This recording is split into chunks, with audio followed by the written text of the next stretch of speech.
Star fam, how are we doing? Thank you all so much. Oh, let me get into my light, mate.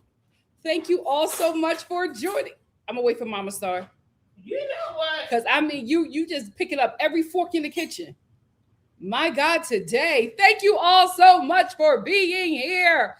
Welcome to another Love Island chat. I told you guys we were going to have so much to talk about until that reunion, and then it dies down a bit, and then we just focus on the breakout stars. Who I think a lot of people are like freaking out about the moves that people are making, because last season there was so much talk about what people were doing. I think the same opportunities and things are happening. You just don't know about them. I think people are moving in silence, and I think this is a much better way to move. But we'll get into that in another live. Right now, we got some hot off the press tea to dig into. First thing we're going to do is talk about the core four, catch up with them and everything that they have going on. Then we'll get into the photo shoot from Casey and TT, and then we'll get into the Kenny and Janae of it all. But hey, if you're new here, hi, my name is Nikki.Star TV. I do comedic reviews of some of your favorite reality TV shows. This time I'm not doing a review. We are just chatting about Love Island. Why am I doing a Love Island chat? Here is why. You guys send me everything that's happening with these people through my Instagram, and you know, you guys want me to talk about these things. So I said, why don't we just do a chat where I can cover as many topics as I can handle. And if I can't handle this, I'll do it in another one. So I'll probably have another live Love Island chat this week, just because this cast is going to keep on feeding us for Lord knows the remainder of the summer. They're going to die down during the fall, but for the remainder of the summer, they are not done terrorizing us. Also, if you are new here and you've watched some of my reviews and you're like, oh my God, and you've just looked at some of my reviews and you're like, oh my God, is she going to talk about this for 3 hours? No. The chat is mainly probably going to be about a half an hour. I'm going to talk about each subject. Do not worry, timestamps will be in the description box. I'm going to talk about each subject, get the Star family's thoughts, and then we'll hop back and forth. If you are a part of the replay gang, just check the timestamps in the description box. I put them up at about 15 minutes after the live is loaded. So if you want to know about certain subjects, but you don't want to sit through the chat, check the timestamps. Now, let's get into it. First of all, like, I literally just saw this right before I got on. Let's talk about our girl Trinity. She signed with WME. No, she did. Trinity signed with WME. Trinity Tatum, Love Island USA winner, signs with WME. The representation deal quickly follows Tatum and Bryce Detloff emerging victorious in the villa at the end of season 8 of the popular Peacock dating show. Congrats, Trinity. And this is what WME posted on their Instagram. It says, welcome to WME, Trinity Tatum. 757 just signed with WME. Congrats, little sis. Right. This is so awesome. I cannot wait to see what she does. If you don't know, WME is one of the big threes. So the big three agencies out here are WME, CAA, and UTA. I think the next person to sign will be Anaya, because UTA, she just started following UTA. So you want to sign with one of those three agencies, because basically they have first dibs on everything that goes on in Hollywood. If you're signed with those agencies, you're guaranteed to make some money, right? And if you don't make them any money, they're going to drop you. They're real strict over there. But if they invest in you, it's because they think that you're going to be a huge star. And normally, if you're with any of those agencies, you are bound to take off bigger than you already are. Alandria, she got the right management team. And I think she also signed with UTA, I believe.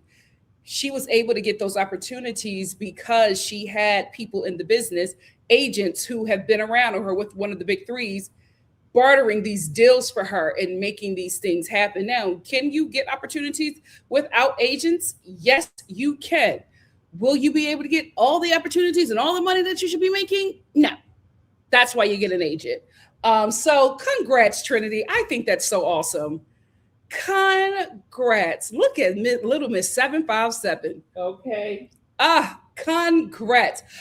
She also did a first stop when she got out the village. She went to Hair Queen LA. Here's the thing.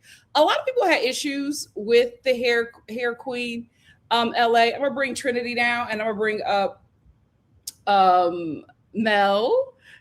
She stopped by Hair Queen LA as well. She looks absolutely amazing. I love this pink hair on her. Melanie, she doesn't like Melanie. And then also Kata, she stopped by Hair Queen as well. What a mug. What a mug. She looks fabulous. A lot of people were critiquing Hair Queen LA and saying that they didn't like, they don't know why the girls went there and they didn't like the way the hair were done.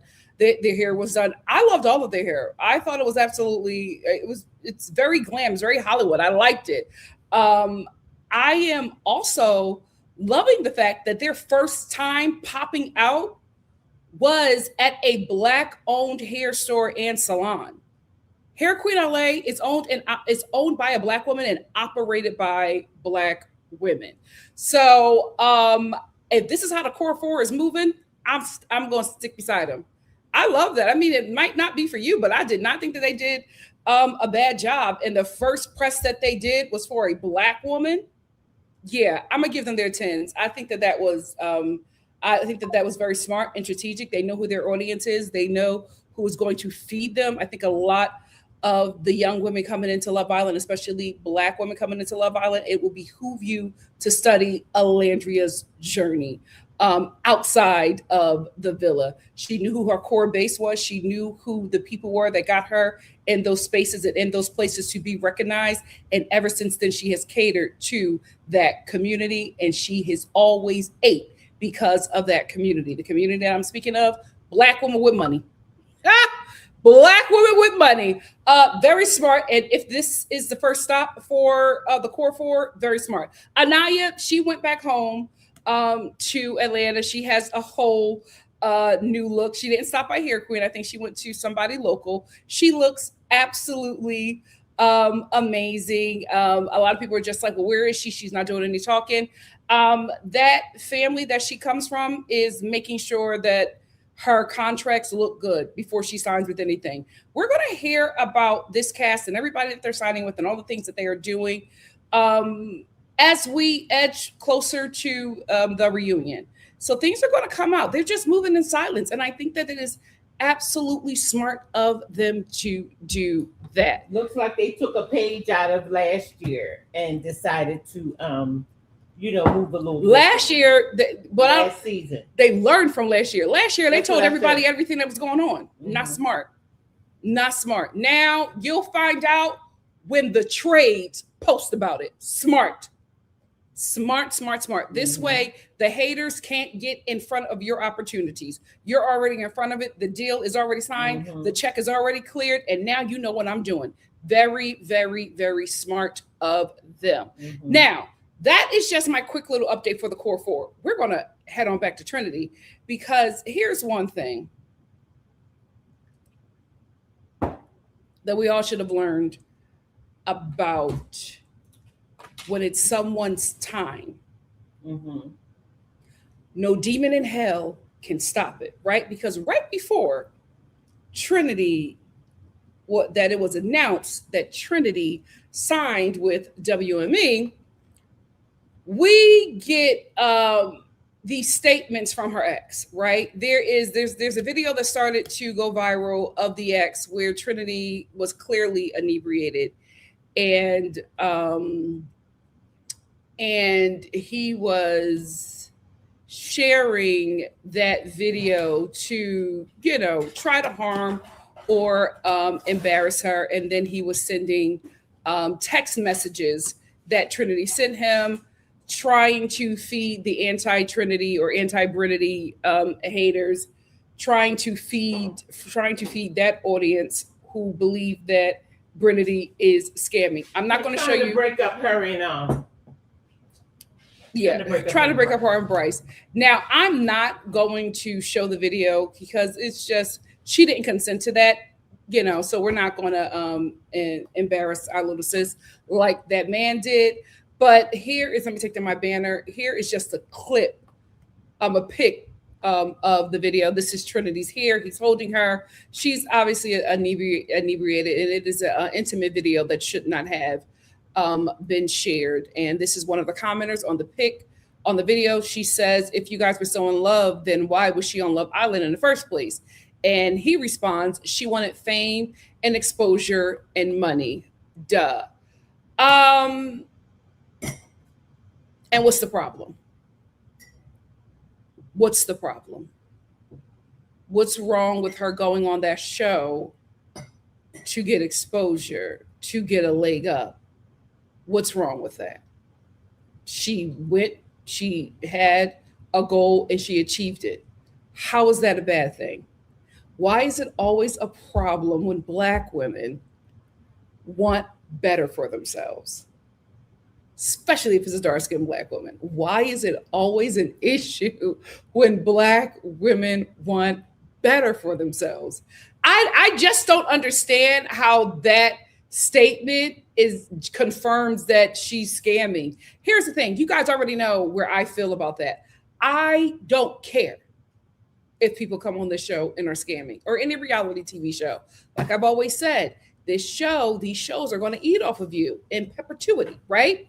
They have your image, they have your likeness in perpetuity. They will be making money off of you when you are dead. Get out of it what you can. Love Island this season alone made $2.8 billion from this show. Those kids saw none of it. So now it's time for them to make their money. So if they're coming out the villa and they're getting these opportunities, why are we mad about that? They should be getting that. And then some. This is a highly popular show. Shout out to PPG. They made this show extremely popular. Love Island, it had its core base, right? It had its audience, it had people who are watching. PPG turned that show out. And after that, it just became a mega star. And now it's to the point where if you go on Love Island, you are leaving that show being a huge star. If you make it to the top 4, you're signing with one of the big 3 agencies. What is wrong with going on this show because you want a better life? I see absolutely no problem with it. Then he starts sending these pictures of them, and I'm like, okay, you're an ex, and you're an ex for a reason. Then he also shares another video of her, and he says, before you went on Love Island and blocked me on everything, you promised me you weren't going to hurt me and handle the situation correctly, but I guess it's F me. Yes, it is. Yes, it is. It's absolutely F you. Look at the life she has with Bryce. Look at the life she has after the show. She'd be a fool to go back to you. Yes, it's F you. F you. Until it's backwards. Hello. Then he shares the text messages that Trinity shared with him before she left. She says, yes, I would definitely let you know if I didn't, but why would I waste your time knowing we could have just stopped talking last week and leave it at that?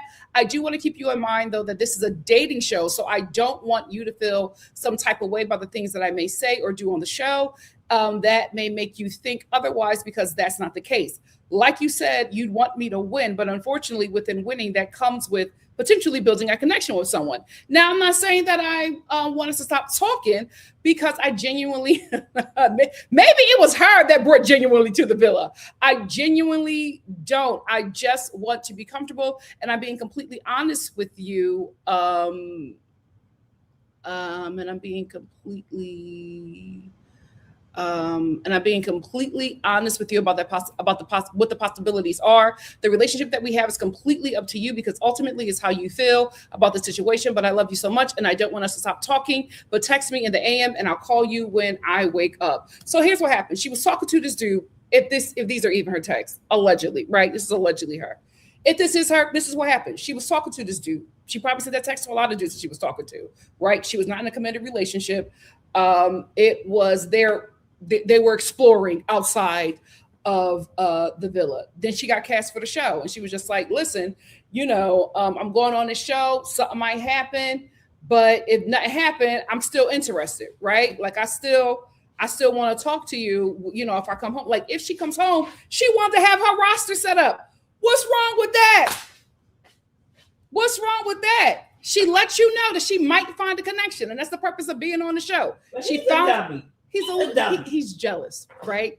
He's jealous because he knows that Trinity got out to 757 and she ain't never coming back. Right. He knows she's a huge star now, and he cannot have access to her. He knows that she is bigger than the program, bigger than him, and it's F him. And so he's jealous. And he won't be the only one. There are going to be other exes. And you know that there are going to be her go. Exactly, and there are going to be friends and all of those things. Keep in mind, he also lost Trinity to a white man. Okay. That's a huge ego check for a black man, right? Okay. Not only is it a white man, it's a white man that treats her like a queen. It's a white man that got motion. So he now feels extremely less than, and so the envy is just eating him alive. So he can share all this stuff and do whatever he wants and build a little community with the people that don't like Trinity. But you're not going to stop her momentum. You're not going to stop her shine. Before Trinity signed with WME, we said that she was a star. First episode out. Before she even had a connection with Bryce, everybody was saying that's Trinity's money. Right. Well, so you knew who she was. You got jealous. She got on this show, and the world could see who she is. And now she's a star. You can't catch her. She's never coming back to the 757, and you are just going to have to deal. What are you going to say, Mama Star? Hi, Star family. Mama Star here. Well, he's a clown, because I wouldn't have even came on there and did all that, because he's jealous. If you jealous. Yeah, he is jealous. But if you was all that, you and her was all of that, Why was she going on a show to find a connection? She was just talking to the dude. But she But knew, I'm just but Love saying, Island, especially me for and you together, and you going on a show. Mom, with this generation, Love Island is a huge show. No, they're going to take the opportunity. I'm not if he got about picked, that. he would have did it. I'm not talking about that. I'm talking about you're in a community. If you're in a relationship with somebody, you're not even checking for that. Supposedly, they picked her for the show. See you later, bye bye. And that's the whole story. Stop texting, because you're trying to get your 5 minutes of fame. I guess they paying you for these or whatever you're trying to do. But if I was, I wouldn't give it no smoke. I wouldn't give it no smoke. I would not continue to argue that narrative. I would let that clown behavior be that clown behavior, and let him do whatever he want to do with whatever he want to do. And every time he look, he see me and my dude. Here's the thing: Trinity wanted better, she got better, and now he can't catch her, and that's why he's upset. That's the whole but story. You know what? He can stay mad, and he's going to have to get it even madder because our girl side with WME. Okay. Our girl side with WME. So she's definitely gonna stay in LA. She gonna be everywhere. Get mad now. Get used to being angry, cause she about to be everywhere. Get mad now, cause she's get mad now. Get mad now. Get mad now. And she's going to become extremely wealthy in just a little bit of time. Okay. My God, today. Congrats, Trinity. Congrats. Our girl signed with WME. I wanted to see if there's anything. No, there's not anything in that article. That's all I wanted to say about the Core 4 update and our girl Trinity. Guys, the hair queen ate that up. That looked good. But I get if you're not if you don't live out here in LA, you don't know how Hollywood glam this is. They look amazing. They're ready for the red carpet. I love this look on them. That's all that I want to say about the Core 4. What do you guys have to say? Let's get into it. Hey, ToyaStar. ToyaStar said, hey, Star fam, stay in touch with Nikki.Star and join the Nikki.Star family reunion email list. This helps me keep in touch with you guys when I'm not on live. I know not everybody watches Love Island. I know not everybody watches 90 Day Fiance. I know not everybody watches The Real Housewives of Atlanta. So I'm doing a lot of things. And if you don't watch these shows, you're not here for the live. So you don't know what's going on. So this email is a way that we can all have the same information, even if you're not on the live. So please make sure you join this email list. Newsletters will be going out shortly. Busola, what's up? Busola said, hey, Nikki and Mama Star and Star fam. What's up, Busola? Dr. Inmani said, hey, Nikki and Star fam, while the B team is worried about the reunion. Come on. Core 4 is getting to the bag. Let them stay behind. Yep. M9 DDI3 said, how do y'all feel about Soul talking about how her and B are going to run the reunion? I don't know how I feel about her. They're not going to run the reunion. Here's the thing. The Core 4 are the stars of Love Island, right? And Peacock is going to do everything they can to protect that relationship because they know that these girls have made them very wealthy. My light just keeps on going out. What is this? I don't know. Can you try to fix it for you, Mom? Yeah.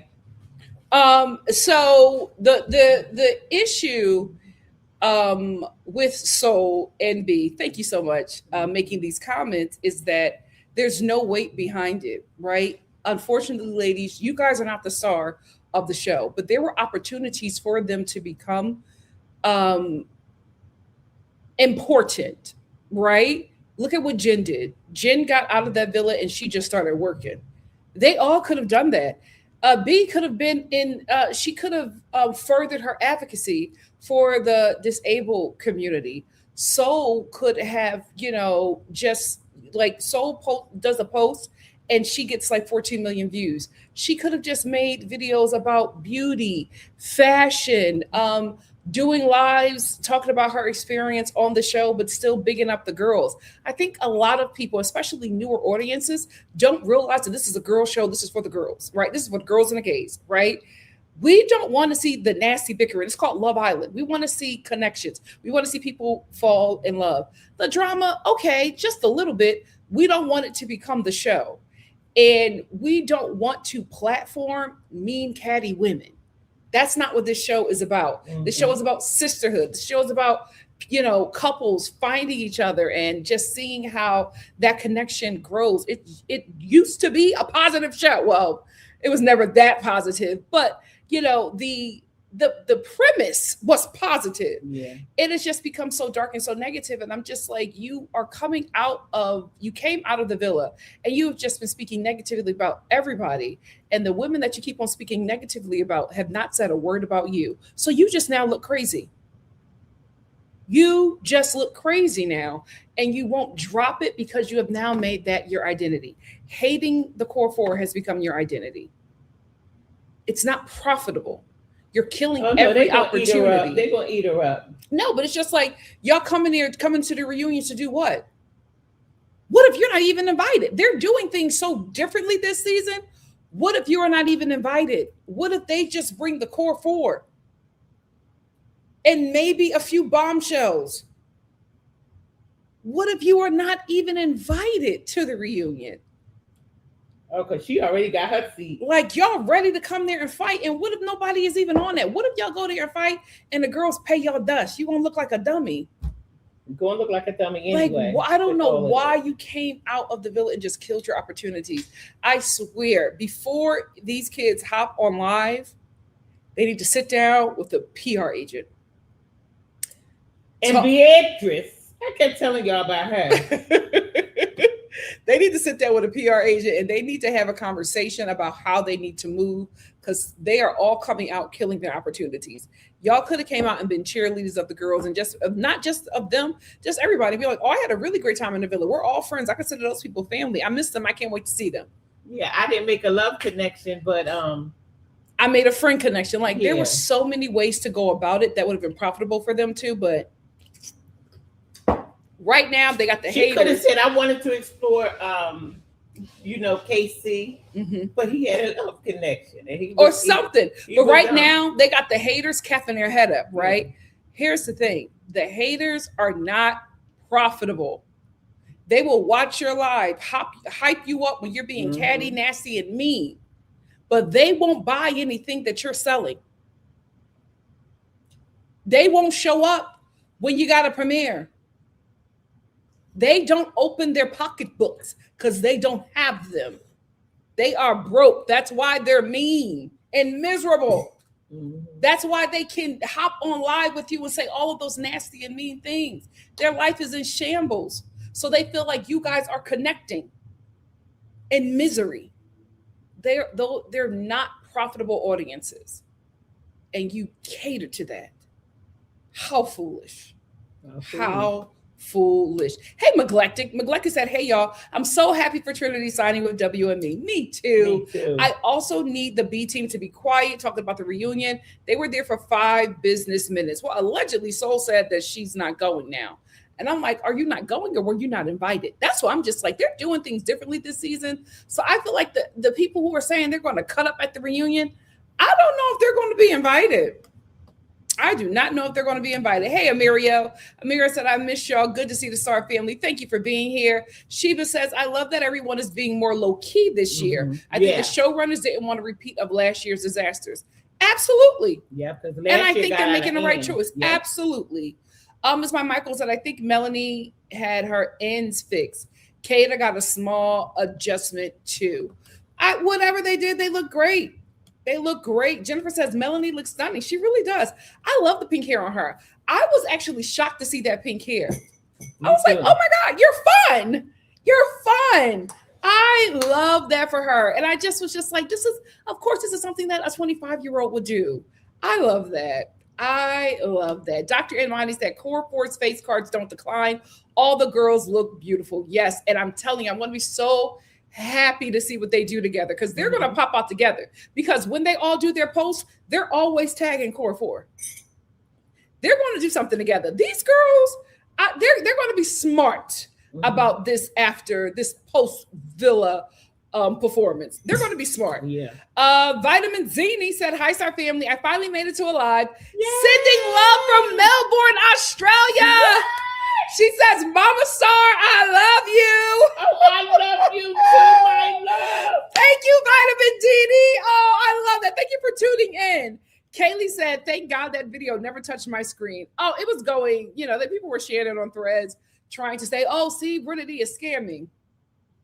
That girl upgraded and he's mad. Bingo. He's mad. Bingo. Brown girl said, men have no shame these days. He should be embarrassed. Well, he's not, because there are people in his comments hyping him up. Misery loves company. Sheba said, OMG, that video made me so uncomfortable. I get abuser vibes from him. Trent needs to avoid going back to VA for a long time. Oh, she's not coming back. She got her clothes. I feel like Bryson gave her a key. She all over LA. The paparazzi has been catching them shopping out and about. Our girl made it. First of all, she has the key to everything. Yes, she does. Okay. She got the key to everything. Neglectic said it's definitely Trinity's time, and she is highly favored. Yep. No weapon. No weapon. You want to say, I think she got a key. She got a key. She got everything. She said, I'm going to do errands. Where? Amario said that was definitely a breakup text, and her setting boundaries and expectations. Him sharing this makes him look bad. Thank you. Absolutely. Hey, Devonda. Devonda said, hey, NikkiNoStar family, Mama Star. Love y'all. Love. Congrats to my Virginia native Trinity who got signed by WME. That is so huge. I am just so proud of her. Sade said it's giving crabs in a bucket. They don't want to see you elevate. Nope. Ever. As my mic on said, Bryce posting Trinity in response was hilarious. That's his woman. He not coming up off her. Stacey said, Anaya is stunning. Carl's comments under her photo is too cute. I'm also loving the TikTok video showing how Carl was plotting on her from the moment he got into the villa. He did say it was always her. He did. And there's a video of Anaya, her first video that she posted. I can't post it because she was using copyrighted music. But the caption is, Grandma's back. And it's just her with her new hair looking really cute. Oh. Hey, NC. NC said exactly. He was a drive-by hookup at best. This crazy dude is making it sound like they were married with 2.5 kids living in a white picket fence. Here's the thing. He would not have cared if Trinity got back, right? You would not be on her like that. But you're on her like that now because she's a huge star. Yeah. That's all it is. That's all it is. Sade says he needs a gag order immediately. Hey, E for Empathy. E for Empathy said, hey, Star fam. Thank you all for supporting Nikki. Remembering to hit the like button. Let's help her grow, Star fam. Yes, please hit the like button. Share if you care. Hype the video, please. Thank you all so much. I want to get a couple more, and then we're going to move on to our next subject. Hey, Kodak. Kodak said, I really just want to see the core four win. Next up, Anaya and Melanie. Yes. Here's the thing. I think Anaya is going to do UTA. I think CAA may get Kata because they do a lot of modeling stuff. But I'm for Melanie. It's either UTA or WME because those are like the big acting ones. And Melanie's an actor. So she needs to get with one of them. CAA will do good as well, but CAA is, I see them just doing like a lot of print.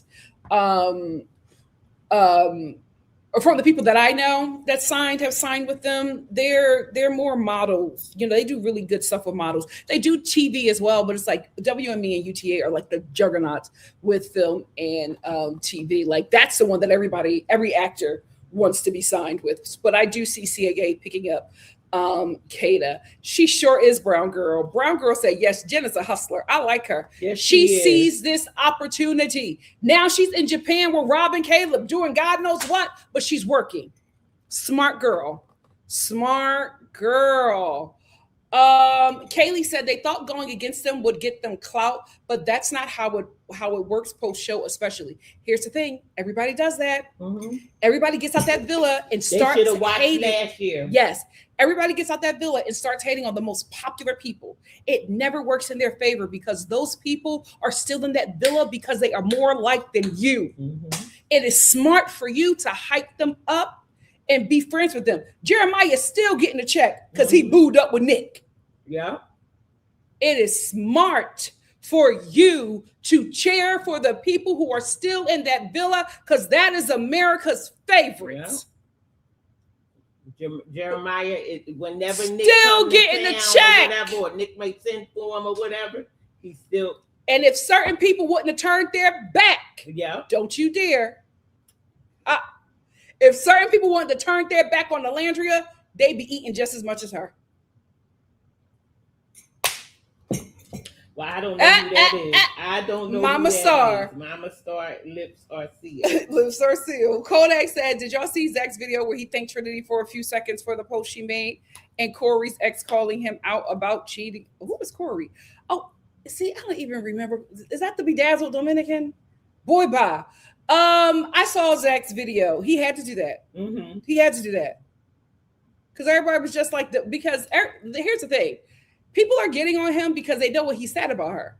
She don't know. Right. So everybody's just like, the girl that you said doesn't fit and your crew had your back. Mm-hmm. Your bestie didn't even post anything. Okay. So he knew he had said something. Neglected said Soul's best friend is even regretting defending her. If you're talking about that, I don't know if she's white. She could be Asian. Who was doing all them videos about Soul before, while Soul was still in the villa, she never gave friend. She never gave friend. She was very, very weird. She never gave friend. Hey, Sapphire. Sapphire says, hi, Nikki. I heard somewhere on Threads that Soul was no longer going to the reunion. That's alleged. For me, I haven't seen it. I have heard the same thing as well. Dr. Enmani said Soul's friend says she is no longer friends with her. I'm not surprised with how she is acting, and I really, really liked her. The personality. It's the personality. And I think she just got to grow up. I think she just has to grow up and grow out of that, but we will see. No, I think it was, the fact that she got voted off and she didn't get an opportunity to run through that villa like she wanted to. Like she said, when she came near, these guys was pretty much locked off. The girls had locked them off. Mm-hmm. There was nothing she couldn't, what she do out in the streets, standing at the bus stop sucking on the lollipop and all of that. She didn't get a chance to bust that move because they had it sold up. So I believe that she was, just a little jealous, a little hurt that she wasn't able to break Sincere because she swore she put it down on him. I also think that Love Island, at least since season 6, is breaking a lot of people preferences brains, right? Because in your world, in your town, you're it. And you are the one that is chosen, right? Then you get to Love Island, and this island doesn't operate like your town. This island doesn't operate like your community. And I think for a lot of them, it's humbling because this is a girl show, right? It's not a show for men. So the girls who end up staying, right? The girls who are highly favored are girls who the female audience feels these women make them feel good. It's something about them, their personality, their sisterhood, they're funny, they're engaging. They're not looking at skin color. They're not looking at hair texture. They're not looking at body. Do you have a BBL or not? They're not looking at superficial things that men look at. And if this show were for men, you would probably have won the show. But this is not for the male gaze. It's for the female gaze. So when women are now the target audience, the beauty standards and hierarchies and all that stuff, that doesn't really matter here because women didn't create that. We just go by that because that's what men made. But that's not what women go by. So you probably would have been it if this villa was ran by men and if it was for the male gaze. Yeah. But in the woman's world, you're not it. right? Or you're not above this girl. Mhm. So when somebody who has been embedded in your brain by your town, your community, that you are above these girls, or like those girls can never get the guy that you can get, and then that doesn't happen, your reality, your brain is broke because your reality is smashed, and somebody who you cannot believe is the it girl is the it girl. Right. And so not having the proper education on how to handle something like that, you become very bitter. And that's what's happening. They all become very, very bitter because they have been the girls that have been chosen. But you've been chosen by men.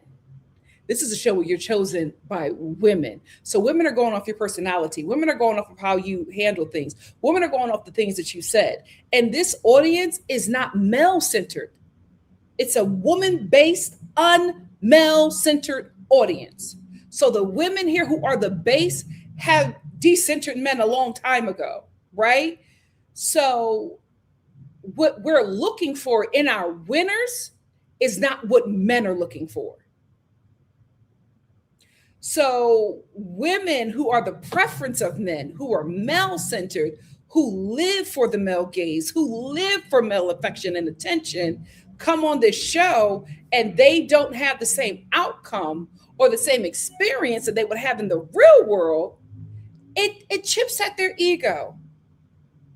And if you're not, and if you don't have the proper community to help you through that, if you are not mature enough to understand what is actually happening, you can leave that villa bitter. And I think that's what's happening. They left bitter, they left unfulfilled, and they cannot believe that those girls are the ones that were chosen over them. And that's why they're yapping the way they're yapping. And they can't see it. But if you're a woman that has fully dissented, you see exactly what it is. It's so easy to clock it. That is why a lot of people are saying we need to get plus size women on this show. I don't think Love Island is ready for plus size women because the women on that show, the bombshells on that show, would lose their minds if they come on the show and they try to take a man away from a plus size islander and he doesn't come up off of her. When they realize that for some men, probably the majority of them, big girls are it, they're going to lose it. They're going to lose their mind. That's one thing. I'm going to give Love Island their 10s. I want to give Love Island their 10s. They break all kind of standards with this show. I would love for Love Island to have plus size representation. But when the plus size girls get picked, a lot of people on that show and a lot of people watching won't be able to handle it. Won't be able to handle it. If this is how they are acting, because two dark-skinned girls are at the top and one clearly Afro-Latina was picked time and time again after the guy that she was trying to take, if they're acting like this, how you think they're going to act with a plus-size girl? Child, the minute one of them dudes pick her up, they're going to lose it. They going to lose it. So, unfortunately, B team didn't come out the villa and do it the right way. The smartest thing that Jen did was disengage herself from the bombshells and went to work. And now everybody are saying core 4 plus Jen. Use wisdom.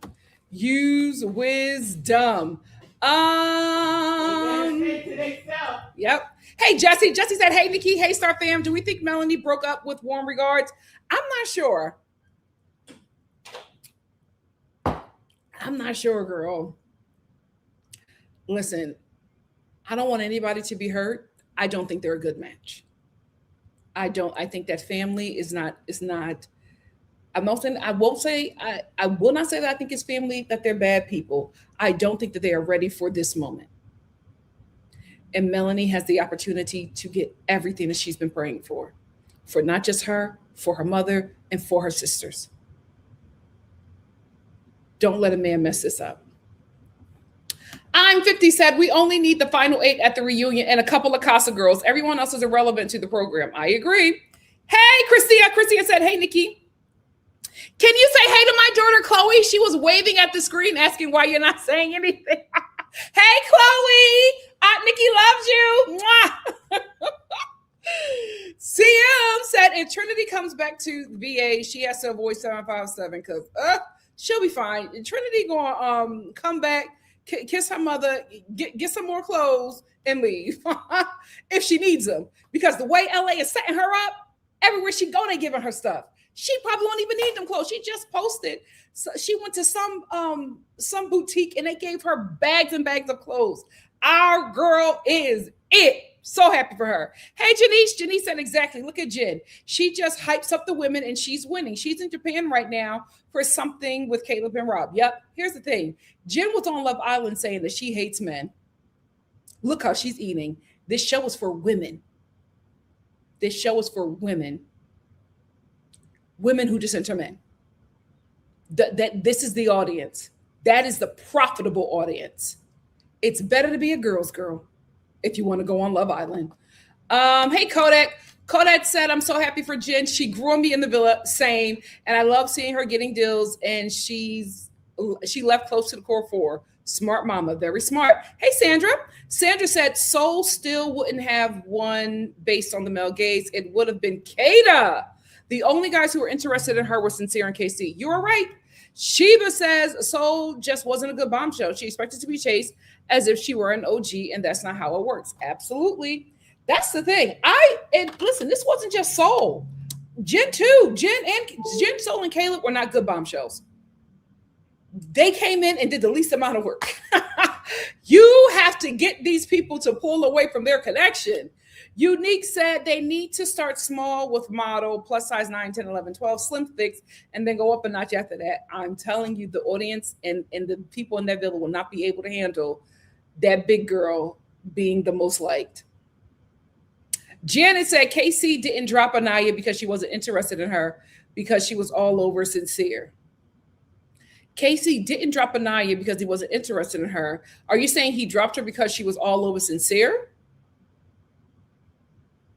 No, your opinion. I disagree, but it's fine. Chrissy has said Soul couldn't understand why Casey didn't drop Anaya for her. And you responded to that. Okay.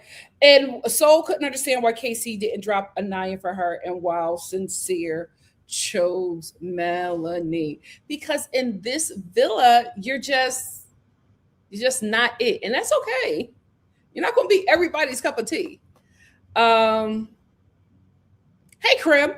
Crib Roulette said people are comparing Casey and Titi's photo shoot to H and Shelley's. Oh, I forgot they did Essence Magazine. That was good. Unique said, I think that Melanie and Sincere are still together, but are being very quiet about it. However, I don't think they'll be together for the reunion. Yeah, I don't think a lot of couples are going to be together for the reunion. I think the core 4, the core 3 are going to still be. No. I think the top 2 are still going to be together. I don't think Kata and Zach or Melanie and Sincere are going to be together at the reunion. Janet said on Love Island Games, it was a plus size. I think she was a bombshell, as a matter of fact, or she could have. Who? A plus size girl from the UK?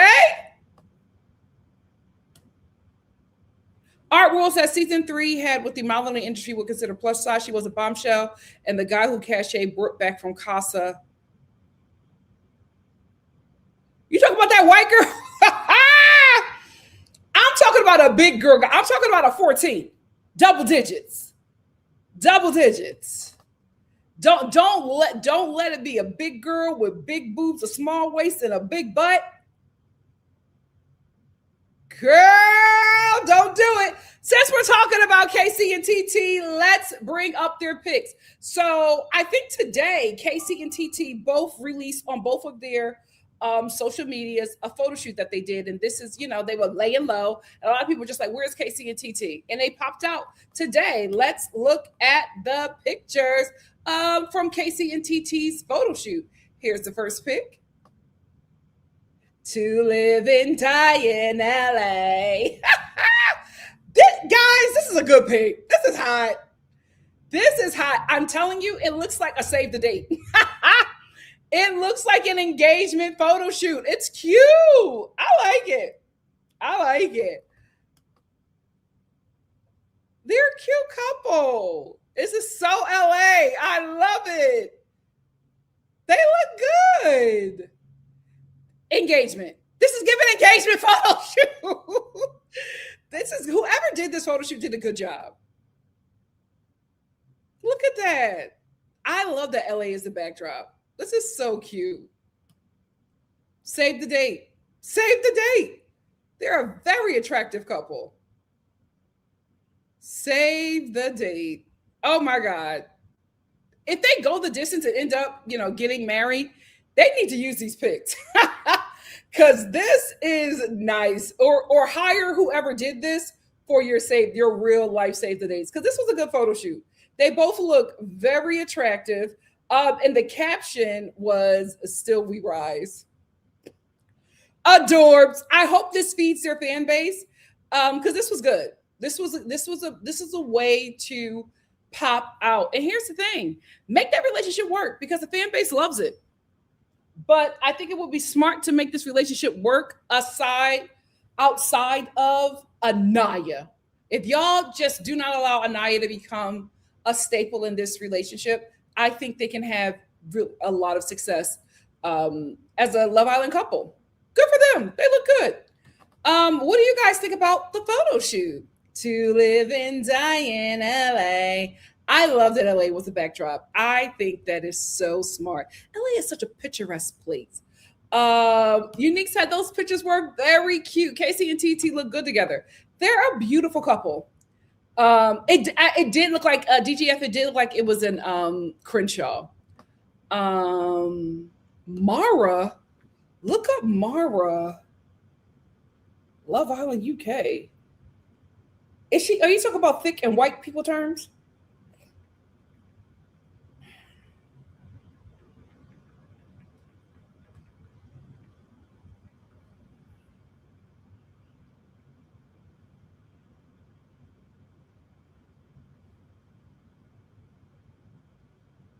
Are you trying to tell me this girl was plus size? What season? Ain't no way this girl was. Oh, y'all can't see it. Ain't no way this girl was plus size, y'all. Ain't no way. She's not plus size. Y'all also have to realize that the people who are skinny on TV are skinnier. Kata and Trinity are very skinny. I wouldn't be surprised if they're both like a size 4 or 0. They are very skinny. If you look thick on TV, you're probably a size 6. The camera does add pounds. I'm a witness. Whew. I remember seeing myself on TV and I was like, oh, let me get back in the gym. What's going on? That girl is not plus size. Sandra said, yes, Jen was so refreshing. I waited until after the show to see how she moved, and it solidified my opinion. People were too hard on her. Oh, absolutely. Absolutely. Sheba said, yes, that's what I'm talking about. We need a Takara. Yes. Yes. Zora says, these early photo shoots never age well. We'll see. They look good, though. Brownie said, they look good. Both beautiful, and KC is a classic 90s fine. Okay. I see what you're saying. Here's the thing. When people say 90s fine, are we saying 90s fine because it's too long to say 4 black grandparents and 2 black parents? That's what it is. Like when you say 90s fine, you say, oh, the men ain't looking like they used to. They're not 90s fine. You're just saying pure blood blacks. It's just pure blood black. It's just it's just saying, oh, you're attracted because the black wasn't cut.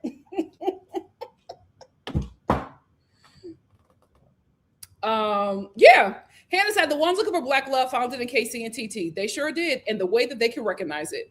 Art World said when I saw the photos of KC and TT, I just skipped. I really don't care about them. Oh, well, we do have some people who like them and are rooting for them, so we want to feed everyone here.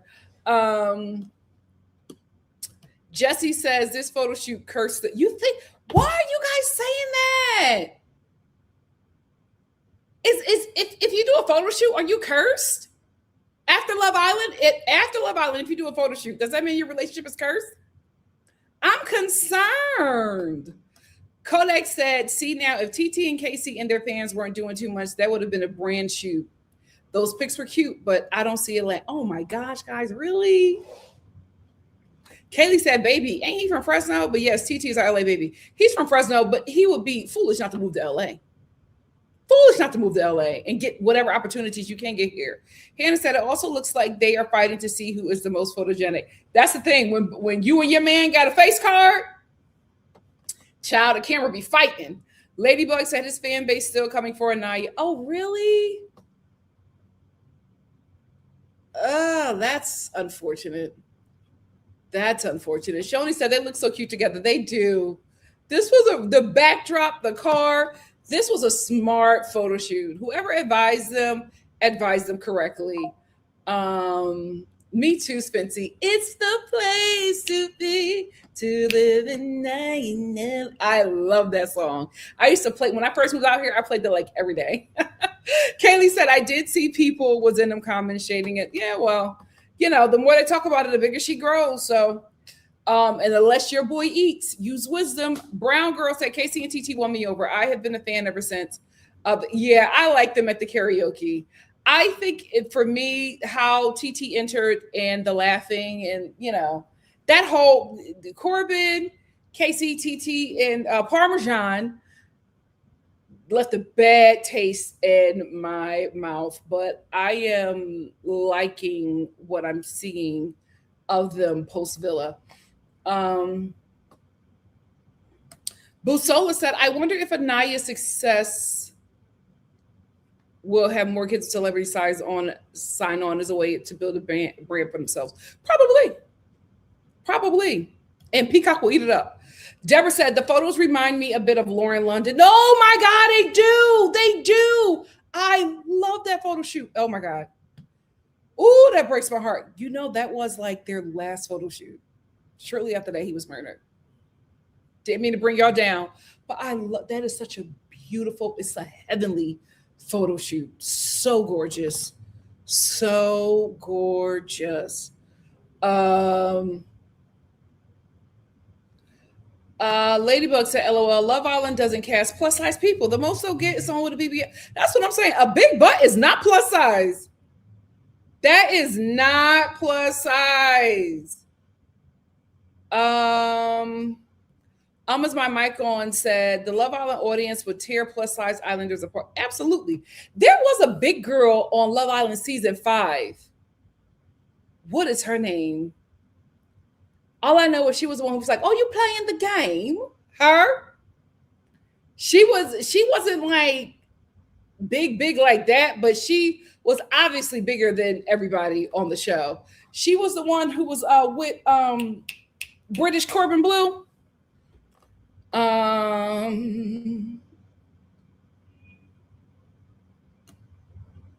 Nuke said Melanie was a plus size baddie, but I agree. The Love Island USA audience isn't ready. She if she would have got cast on the show, she would have been.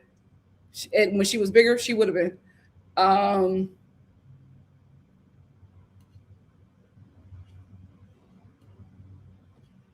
Thony said, "Meh, never liked them all."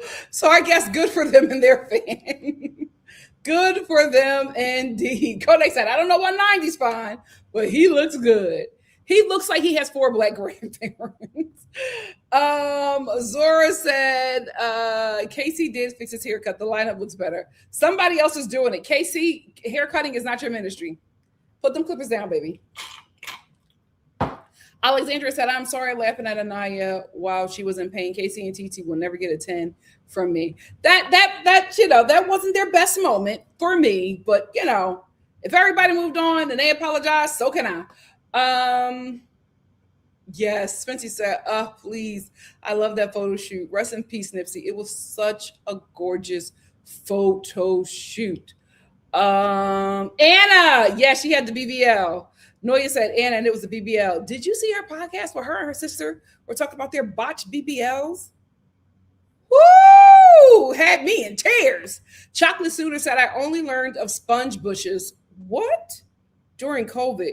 Wave caps and do-rags. Guys, I was in high school. What is sponge bushes? Devonda said, you're talking about Liberty from Love Island game. Ooh, Liberty.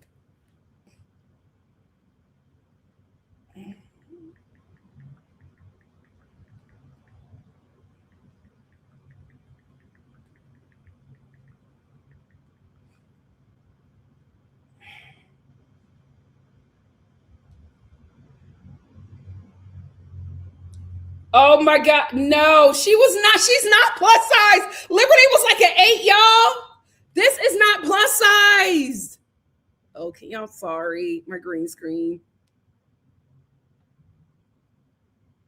Darn it.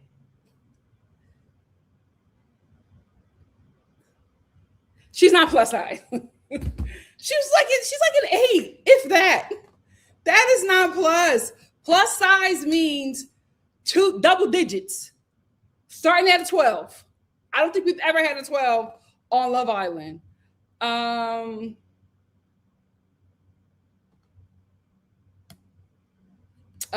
said you can objectively call them good looking in a photo without actually liking them. I give them props when due. All right. so sad. maybe. Let's move on from KC and TT and get into the mess of it all. Oh Lord. So Kenny Rodriguez dropped this podcast where he basically paints Janae as an abuser. If you do not know Kenny Rodriguez was a bombshell that came in on season 6 of Love Island. Him and Janae instantly, hit it off and they became a couple. Janae is a part of PPG, the Powerpuff Girls, which consists of Serena, Leah, and Janae. They were the 3 most popular girls. They were also in the top 3 of Love Island season 6. Those 3 women are responsible for making Love Island the juggernaut that it is today. That casting has some anointing on it because those 3 made this show, Love Island USA, a huge juggernaut of a show. Their impact will never be forgotten, right? So Kenny came on and him and Janae got together. Everybody left, coupled up. Serena Cordell, Janae, Leah, and Miguel. She was number 2. And Janae and Kenny came in 3rd. Everybody, those 3 couples were still coupled up and booed up until recently, like a couple months ago. Janae shared on her Instagram that her and Kenny are no longer together because Kenny did something disgusting. PPG jumped in on it and they started dragging Kenny because she found some text messages. And the text messages had a racial undertone. It was really disgusting. And the text messages were a group chat with him and his friends, and they were talking about Janae racially. We never got to see what those text messages were because Kenny sent Janae a cease and desist. So Janae was not able to talk about what had happened because Kenny sent her a cease and desist. He pretty much disappeared from the limelight and he reappeared on the Spanish version of Big Brother. Now, the podcast, let's just get into it. Let's just get into this podcast because I have thoughts.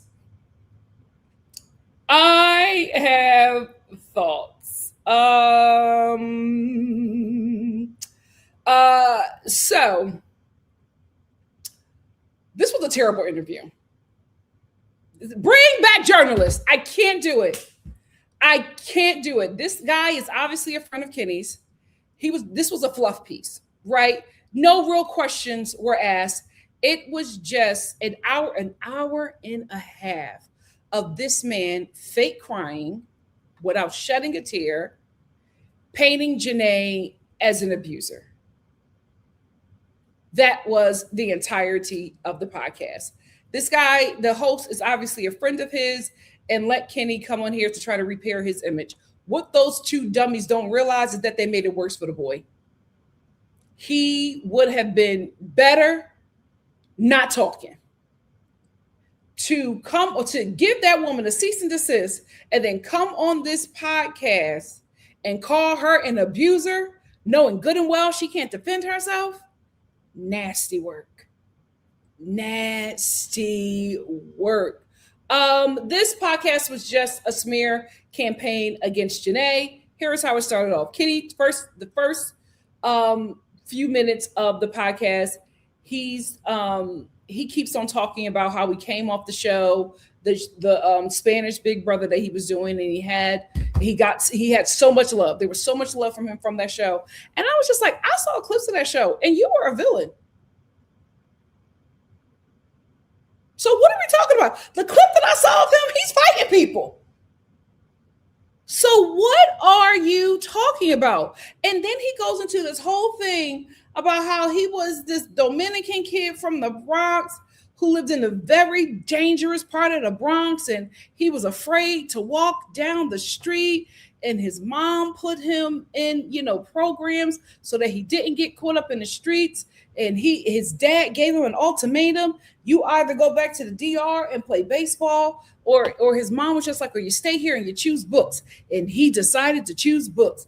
And he went after the books and the education, and he was able to get into all of these programs because he was this Dominican kid from the South Bronx who worked really hard to get these opportunities. What the hell? Why do we care? I just didn't understand this. It was just like, honestly, it was like he was writing an essay to a scholarship program.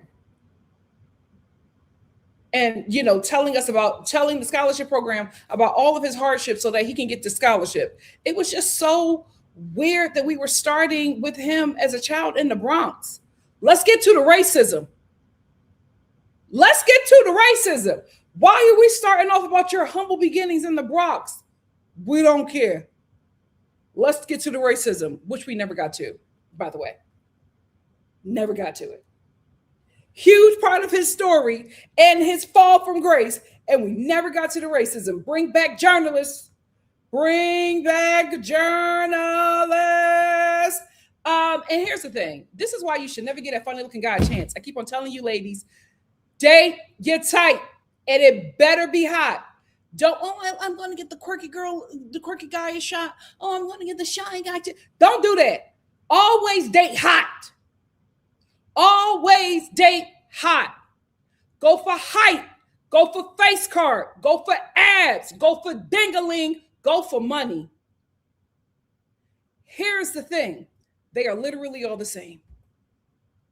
And you will get your feelings hurt when something funny looking play in your face.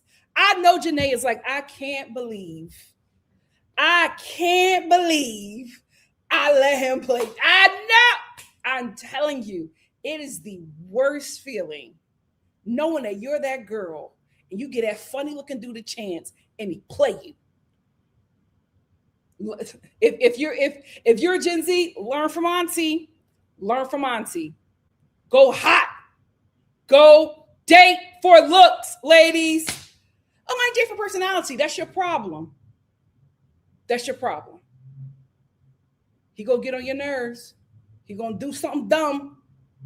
It's better that he be fine when he disappoints you.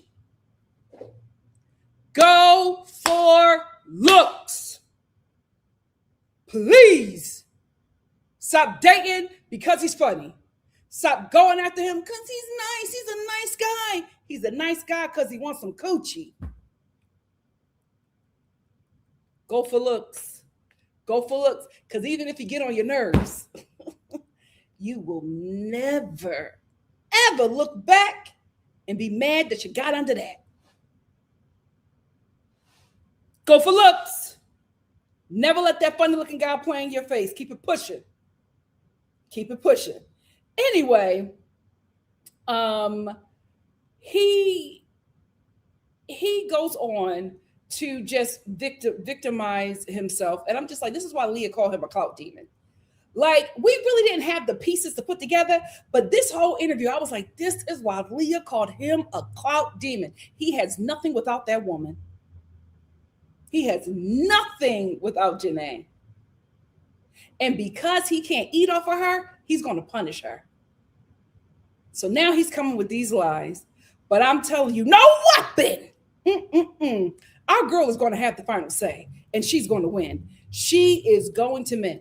I was also watching this and being like, how did he pass the psych test for Love Island? I know Love Island lets a lot of crazies go. But this performance from Kenny on this podcast, I was like, this is actually really weird. Really scary. The way he is like trying to play this like victim, he don't even believe it. He don't even believe it. He keeps on trying to, and I couldn't believe it. That she, not a tear. Not one tear. He went through like this whole performance, like this whole emoting, not a tear was shed. I'm just watching this and I'm like, you have some serious issues. Thank God Janae got away from this. Thank God she got away from that dude. It was just so weird watching him. Like, you could tell it wasn't real because his own body didn't believe it. So that's why he couldn't get any tears out. And I was so, and then he's like suicide fishing. It was just such a horrible display of humanity.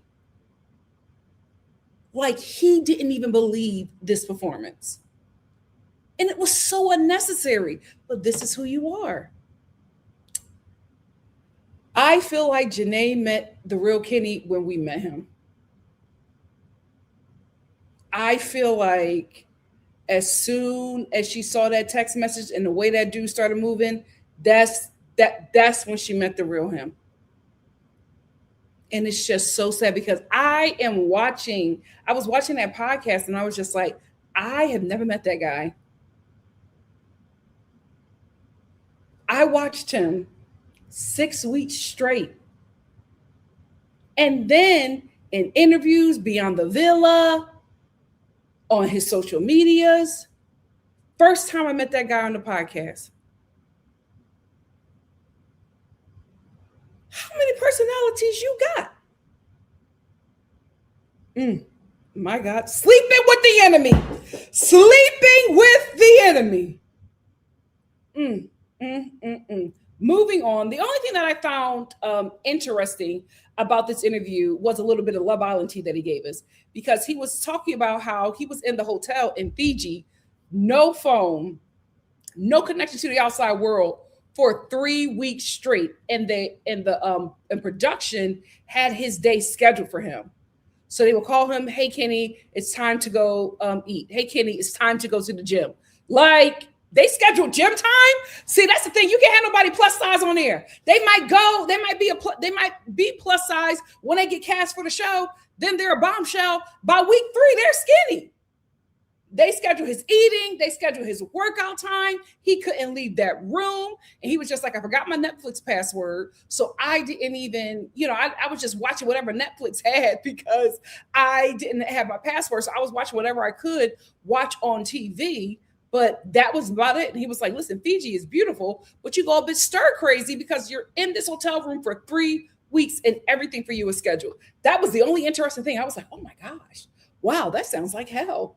That's why everybody is always so excited when they come to the villa. It's their first time like being around humans. I used to wonder why the Casa boys would be so like, oh my God. Ah! Now I realize they've been stuck in that hotel room for weeks waiting to get to the show. And if you're a pick for Casa, you have to literally wait for like 3 or 4 weeks. Oh my God. Oh my gosh. That sounds like hell. This is another thing. This is why Love Island can't go older. You gonna keep 30 plus years old, 30 plus year old people in a hotel room for weeks with no phone? Never gonna happen. Never They have to stay at the age range that they're at. Ain't no way you're holding on to a 35-year-old's phone for 3 weeks. Get out of here. And they just got to sit in that hotel room. Please. It's not happening. Love Island, the age range that you have, stay right there. Don't switch it up. He also says that he didn't want to be in the spotlight. Multiple times. Multiple times throughout this podcast. It's like, I didn't want to be in the spotlight. She wanted to do it. I didn't want to do it. You didn't want to be in the spotlight. You auditioned for a TV show. People who don't want to be in the spotlight don't audition for TV shows. You reached out to casting and asked if they could audition you. What do you mean you didn't want to be in the spotlight? Now I'll give it to him. The only thing that he said that I believe was true was that Love Island wasn't huge like that. So he didn't really know how big this show was going to be because Love Island wasn't like a really big show. Love Island USA, I will give him that, right? But you still auditioned for a TV show. You reached out to casting and asked them to audition you for the TV show. Then after you did this TV show, you went on to do another TV show and then another TV show. And you did your own personal content and couples content. If you don't want to be in the spotlight, you don't do any of those things. You are now on your third TV show on this podcast auditioning for another one.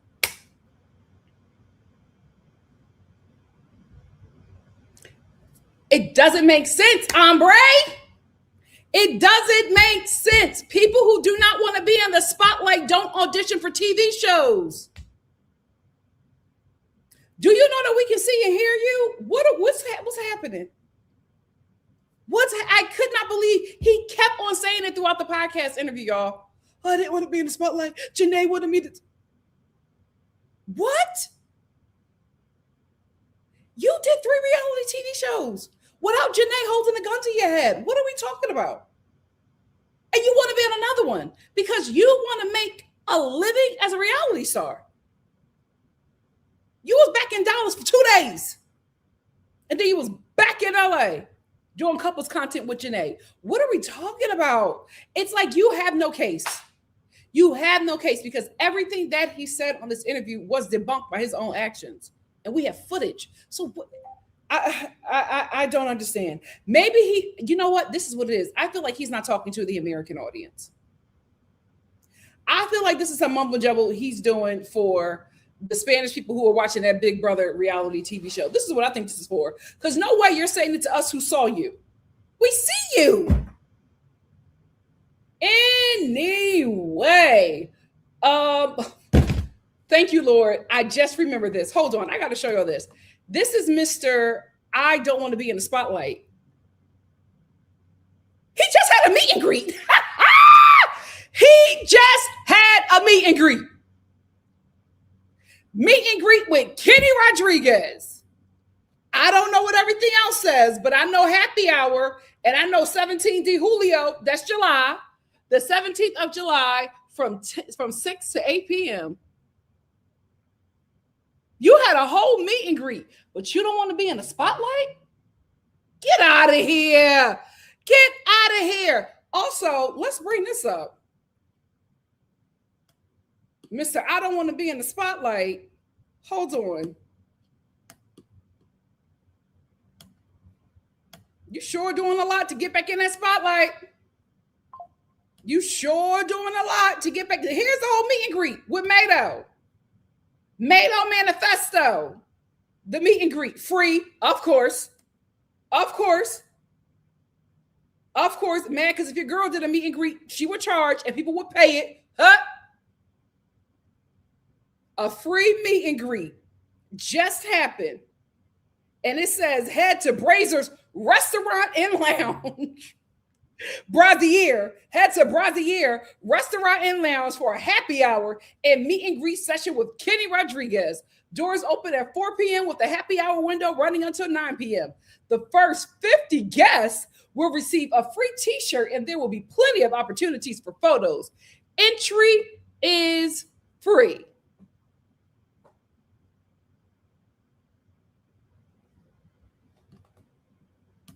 But he don't want to be in the spotlight. He don't want to be in the spotlight. Mr. I don't want to be Mr. I don't want to be in the spotlight. This is him at his meet and greet or advertising for his meet and greet. Espero que todos estén bien. Al fin tenemos un meet and greet este viernes en Brazier NYC. Lo vamos a pasar bien, muy chévere, bailando, gozando la vida. Ya ustedes saben. Que Dios te bendiga. Nos vemos. Now, I don't know what he's saying, but I know he's advertising for his meet and greet. But you don't want to be in the spotlight.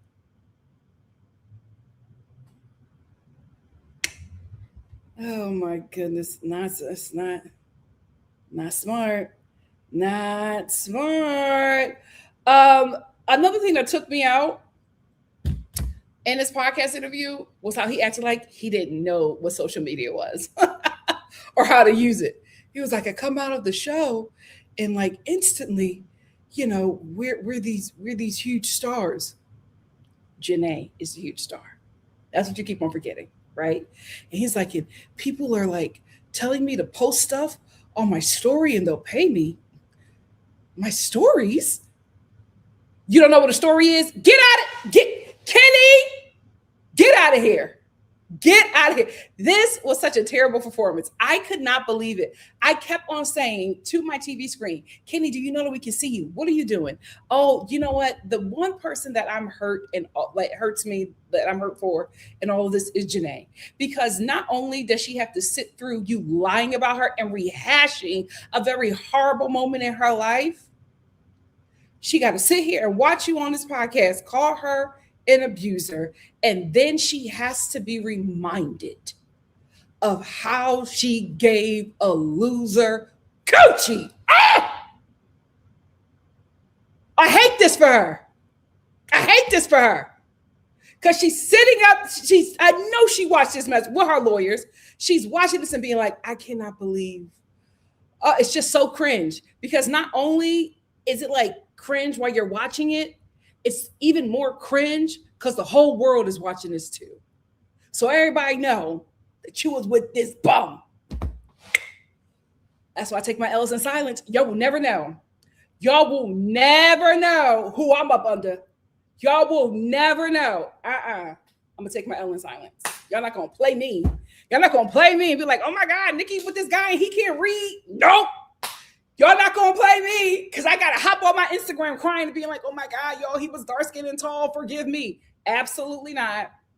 I'm gonna take my L's in sight. Y'all will never know. Couples content from who? Huh? As far as I'm concerned, I'm single. Forever. Nope. Take your L's in silence. I know people are like, oh my God, but you need to show him. No, I don't care. I don't care about the, you got to show the guys or to make sure he's not cheating. If he's doing anything that he shouldn't be doing, trust me, my ancestors told me first before you. Harriet Tubman already let me know that he been moving foul. My discernment already let me know. Trust and believe is handled in the natural and the spiritual. I got him. This will be the last time he played with a woman. Don't worry about me. I'm going to be all right. Take your L's in silence, ladies. Take your L's in silence.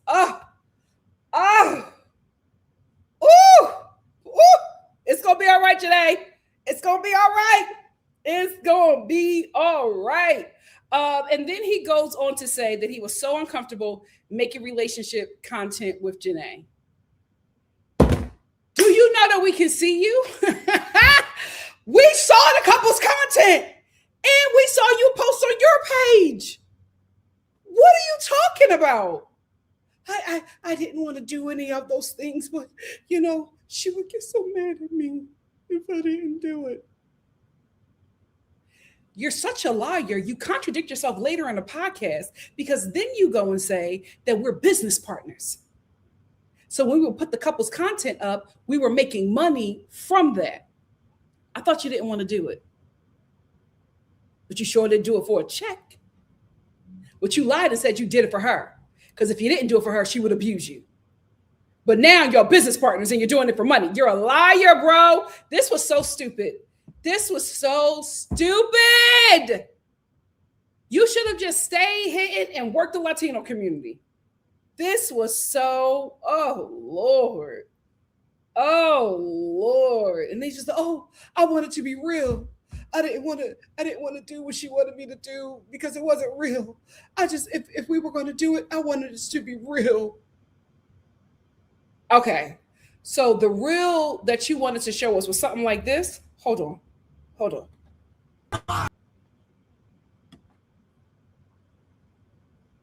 Do you know that we can see you? Do you know that we can see you? What are you talking about? Janae did respond. We're going to get into that, but she didn't even need to. For what? He buried him. So, then he starts talking about his mental health. Here we go.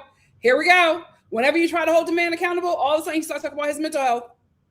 You didn't care about the mental health of the black woman you were disparaging in that group chat. But now we got to care about your mental health. Absolutely. Whenever a future family annihilator, he got his back on the wall. Mental health. Here we go. You know what? Let me stop. I don't mean to call you a future family. I'm sorry. See, I'm correcting myself. I'm sorry, Kitty. I mean that. I did not mean that. And then he starts talking about his mental health and how, Janae was abusive to him. And then he starts crying. He starts crying about Janae getting him a plane ticket. There is a part where he's like, Janae and PPG was on a girls trip, right? But the guys decided to crash the girls trip. And so she reached out to him and she was just like, oh, the girls, their boyfriends are here and they want to go on a trip. Come out, and because it's going to be a couples trip now, so just come out. Because she said that she was going. He was like, "Okay, can I go?" And she's like, "No, it's a girls trip." And he was like, "Okay, I'm just going to go back home and be with my family." The guys decided to crash the girls trip, and so she calls Kenny. It's just like, "Oh, get out here because the guys are here now, and now it's turning into a couples trip." And he's just like, "Oh no, I'm gonna stay back and spend time with my family." He says that Janae then goes and posts and makes a post and starts tagging airlines and says, "Get Kenny a plane ticket." And he starts to cry about that. He's like, and she tags American Airlines. Oof. Take your L's in silence. Oh, I'd be so angry if this was me. So he starts crying about Janae tagging these airlines. And here's how, this is how to think. You gotta know a liar. You gotta know how a liar operates. Because one thing about a liar, they can never keep up with their storyline. They can never keep up with the lies that they tell. You just told us, Kenny, you just said that you didn't like how Janae will force things on you, right? And she forced you to get this plane ticket to come on the couples trip. And she tagged the airlines and that embarrassed you, right? You said that you wanted to stay back with your family. That's why you told her that you couldn't go. So the next moment after you get off the phone with Janae, after telling her, I'm going to stay here and spend time with my family, I'm not going to come on the trip that you wanted to go on, right? But when you found out you couldn't go because it was a girls trip, you decided to go spend time with your family.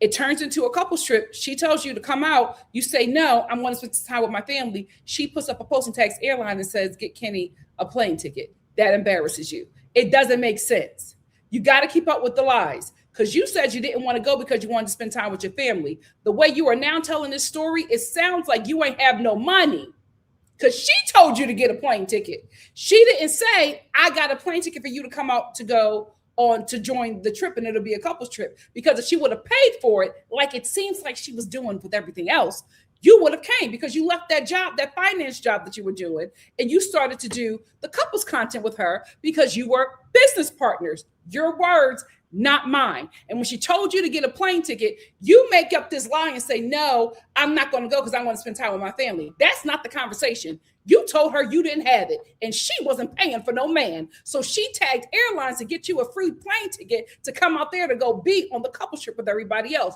You got embarrassed because you assumed that everybody knew the reason why she made that post was because you ain't have no money. Play with your ding-a-ling, not me. Not me. You were embarrassed. And that's how you were the entire relationship. You were constantly embarrassed because she was the star and she was the money. I can't wait for that girl to tell us how much. You know what, Janae, no, don't tell us. Because I was about to say, I can't wait for her to tell us how much money she spent on you. Girl, keep that L. Keep that L close to your heart. We don't need to know that. We don't need to know that. Because although your supporters are listening, so are your haters. And don't give them no more ammo. Absolutely not. But that's what really happened. You never had the money.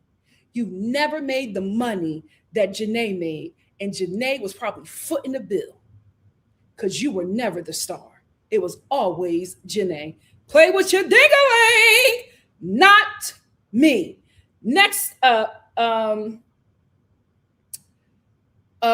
then he says that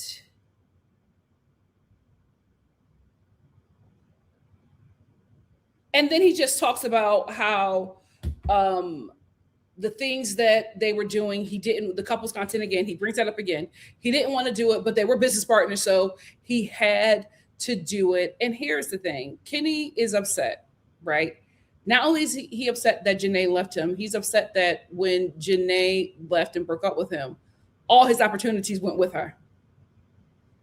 And that is why he is now doing this. I don't think this is going to be the first and last podcast that he's going to be on.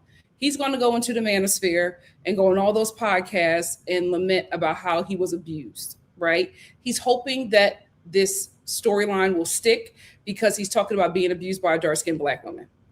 And he's hoping that people will believe that this dark-skinned Black woman was extremely violent to him because of the stereotypes of just dark-skinned people in general. I don't know why he would think something like that when Janae was one of the most popular people to come out of Love Island, USA. Love Island in general, if we keep it in the buck. Foolish, not smart, no discernment whatsoever. This is just going to backfire. It's just going to backfire. This dude did the podcast because he's broke.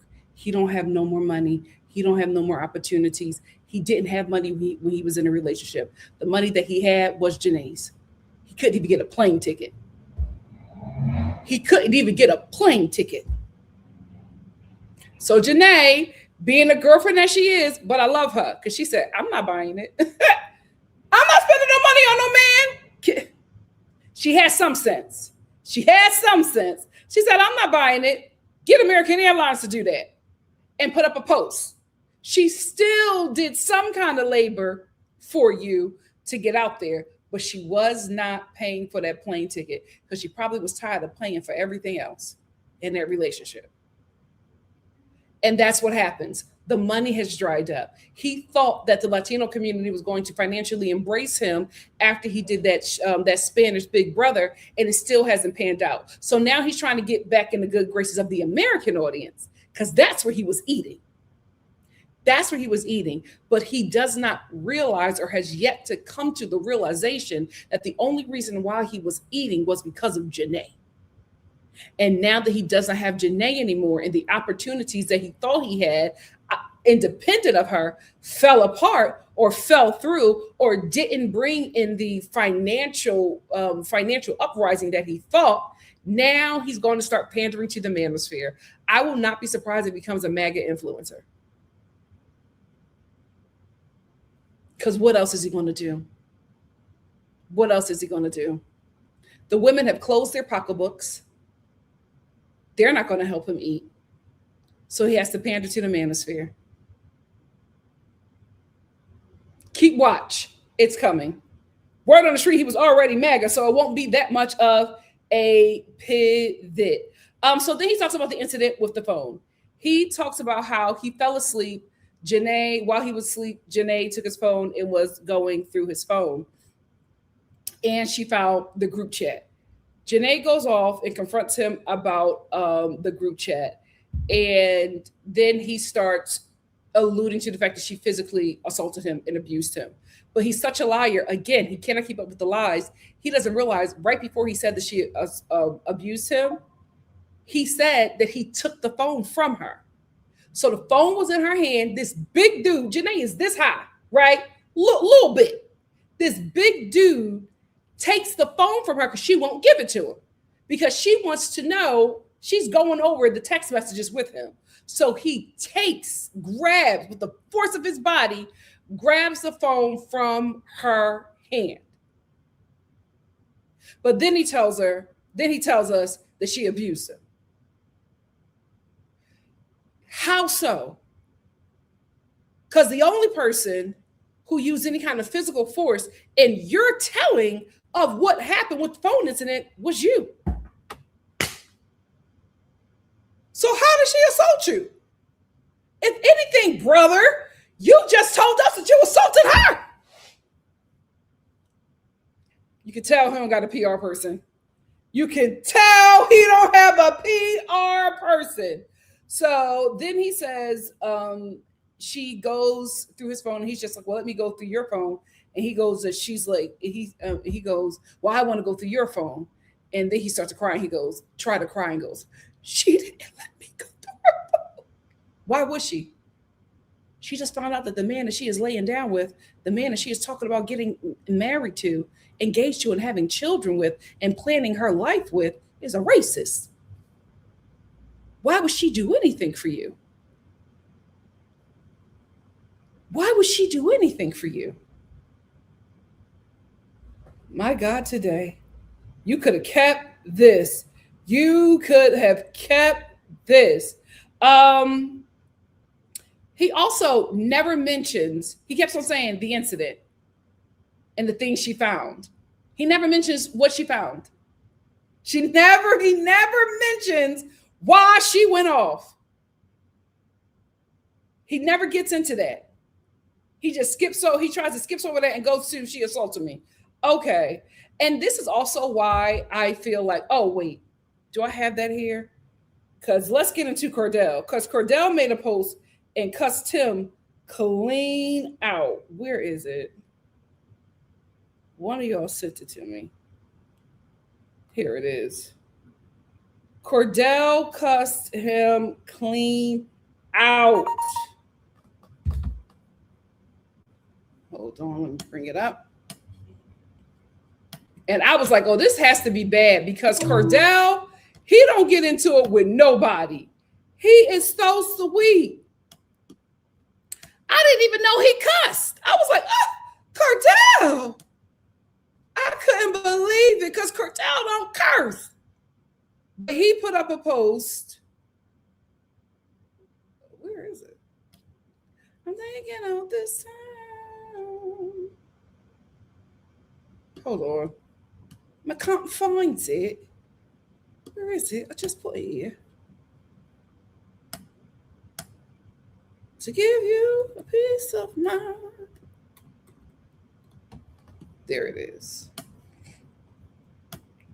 All right, so after this interview drops, Cordell puts up this post, and we're going to get into it. And this is on his stories. He's an actor now, so he's not getting into that mess. So he's not going to put it on main, but he put it on his stories, and this is what it said. He said, at Kenny Rodriguez, we're not even going to get on how you sat on that podcast and lied the entire time. But what we not gonna do is lie like I condoned anything you did or said. After you called me, I got on that bleep and we haven't spoke since. Shout out to my sis Janae. Love you for life, and keep my MF and name out of your mouth. I don't F with you, bro. Period. I said, Cordell, he don't never get like that with nobody. And the reason why Cordell said that is because Kenny said the only person that reached out to him was Cordell. He started doing all this crying. He was like, I love him for that because he reached out to me. And he made it seem like Cordell was condoning his actions and checking to see on him and how he is. Cordell is saying, I didn't do none of that. He called me. And I told him I don't rock with him. And that was it. Lying. He lied this entire podcast. My God, today. With those gorilla tears. That never, ever, ever formed. And then he does the typical thing that people do when they don't want to be held accountable, and when they talk about and when they get caught doing something racist, they talk about death threats. Listen, I'm not saying that didn't happen. I'm not saying that he didn't call his dad and say, I don't want to be here, right? I will say the way he's talking about it is extremely manipulative, because the death threats are wrong, right? But the way you were talking about it is to use it as sympathy for your actions. You make sure to mention the death threats. You make sure to mention that you called your father and said you don't want to be here, but you have yet to tell us what you said in those text messages to make that girl who was that woman, Janae, who wanted to marry you and bear your children, dump you immediately. You have yet to tell us what was said in those text messages. But you want to make sure to let us know about death threats. You want to make sure to let us know that you told your dad you didn't want to be here. You are trying to extract sympathy from an audience that does not know the full extent of your actions. It is manipulative. Oh.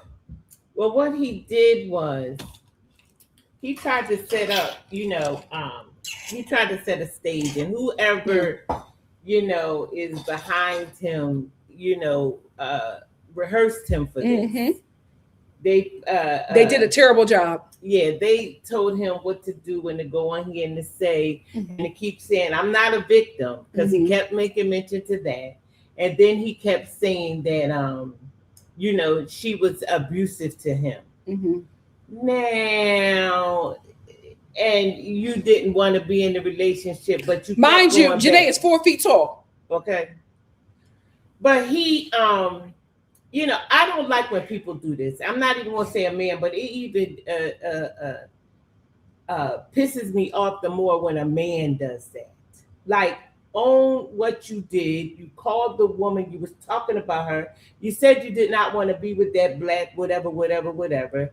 And you did not realize that with that being exposed, your group chat being exposed, would turn out this way. That's the only thing that you're saddened about. He's sad because he lost the money. Yes. And he lost access to his star power. He lost access, and nobody's messing with him like that. Because when you come with that racial stuff, and do it to a woman, now he's trying to come back and say that, she was very abusive. He was trying to get out of the relationship, and, but he kept going back. Honey, whoever your therapist was, or whoever was your coach, they didn't do a good job, because you wasn't believable. First of all, you couldn't even really look at the camera. You couldn't really you kept looking down. That indicates that you're lying. Yeah, and manipulating the truth, because then he talks about how after he talks about how Janae was allegedly abusing him, he talks about how the show Love Island got him a therapist. That is true, but the way he is telling it is not the full truth, because everybody is assigned some kind of therapist when they leave the show, because the show wants you to have somebody to sit down with, to deal with the fame and all the fan base. So every reality TV show offers that to you. You don't have to take it. You don't have to take it. Yep. But it is offered to you. Mhm. The way he told it was that he was going through so bad that Love Island reached out to him and gave him a therapist. Mhm. That is not the truth. Everybody is assigned Mhm. some kind of therapist if they choose to take Mhm. the care. That's what all reality TV shows do, especially a TV show that's a juggernaut like this. Mhm. And that show became so big, they had to help them transition out of the villa. Exactly. And especially coming from a franchise that has had multiple suicides due to the fan base and the success of the show. Mhm. So, yes, They had suicide. yeah, there are multiple people who have killed themselves due to Love Island. Yes. That was on the show. Mhm. One was the host. You know what? And they still airing this show. They This are the UK. Oh, We ain't have no incidents in America. Thank the Lord. Jesus. So he's just manipulating the truth for sympathy. Very, very scary young man. This is not the way to go. Sit down with another therapist because they did not help you. And I'm not saying that we need to see the death threats, but it's just like it's just not surprising when somebody who does something awful Yeah. is being held accountable. We always get the people are sending me death Mhm. threats. We never see the death threats though. Mhm. Those are never shown, but we just have to take your word. Now you've been lying this entire time. You lied to your partner for 11 months, but we're supposed to believe that you're getting death threats. Okay. Then he talks about how he was afraid to go to the gym because people said that they were going to go to the gym and shoot him if he went to the gym. Again, I'm not saying that didn't happen. I'm just saying this man is a liar. Mhm. So the first reaction of me would be, I don't know if I believe that. You lied to Janae for 11 months. You're lying to us on this podcast. Cordell is coming. Cordell, who will never say nothing, then came out and said, you're a liar. Mhm. But we're just supposed to take your word for it. This time, you lied the whole time, but this time you're telling the truth. Okay, moving on. Then go ahead. Plus, if you're so much of a man, Mm-hmm. and you're coming on to clear the air, own your stuff. Didn't own nothing. Own your stuff. Because He didn't do anything. She did everything. Well, why did she just beat him with her panties? Because this fool, he just didn't know what to do. Oh, she was so hard. She beat him and made him do couples content. Yeah. She beat him and made him go on a group trip. Yeah. She just beat him into success. And Okay, she was just Joe wanna Jackson. She just wanted to film content. I didn't know what content was. You's a liar. Yeah. Post on my stories. What is that? Boy, you knew bye. that before you went in. You knew that. Boy, You knew bye. that would bring you some Monies. You yeah. quit your job. Why? Because you it was getting money. He gonna talk about some. Oh, and then I went in with this many, and I came out with this many followers, and I didn't even know that if you post what you wear, that would get.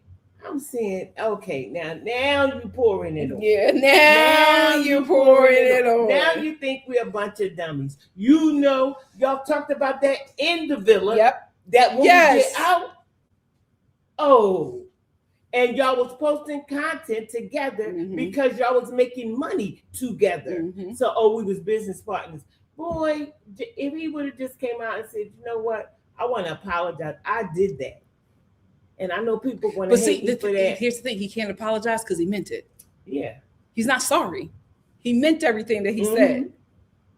And he got caught. Because if you were sorry, you really loved Janae and cared about her, Mm-hmm. you would not do this podcast calling her an abuser. Mm-hmm. What are you doing? Yeah. You hate that woman. Yeah. And I think you used to talk to your friends about it every day. This and black I being think and all the this. hate that he has for her now is because he can't eat off of her anymore. Mm-hmm. The well has run dry. Okay. And he's angry. So now it's going to be, well, I'm going to tell my story. And my story is she abused me. You're contradicting every abusive moment that you're talking about with her. Yeah, none of it is adding up and none of it is making sense. You made it worse for yourself. Yeah, you should have stayed quiet. But just like every horrible person, he found God Oh yeah. Now he's going to church more. He's reconnecting with the Lord. Okay, if he was really reconnecting with the Lord, he would have told you not to do this podcast. He would have told you to apologize to Janae. He would have told you to stop being racist. But okay, so he lets us know in this podcast that he reconnected with the Lord, and then the host tries to get him to explain the text messages. He dances around it, and he says, "Well, I generalized, and I shouldn't have. I generalized the community." And I shouldn't have. What community?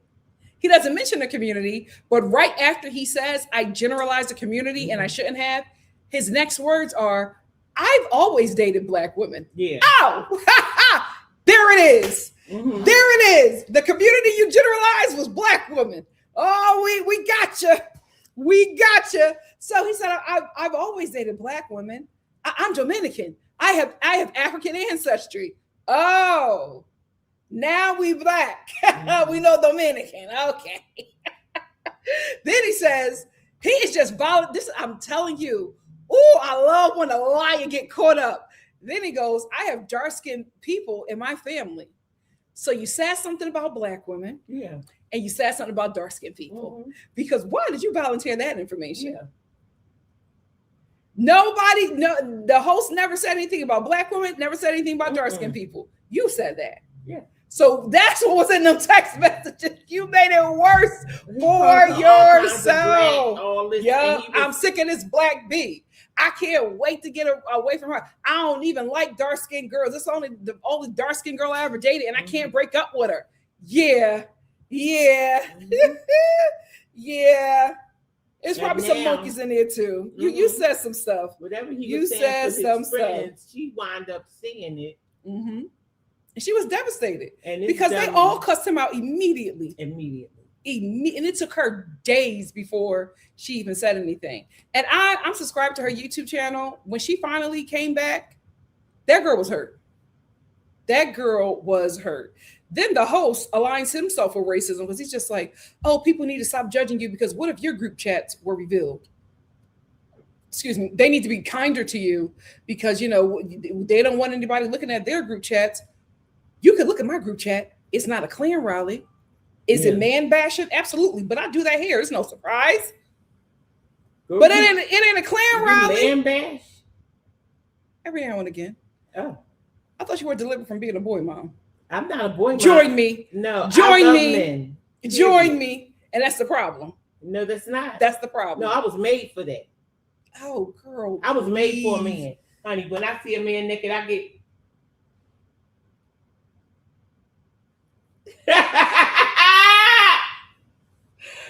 Oh my goodness. And y'all love this mess. Y'all love it. Start to shimmy. Anyway.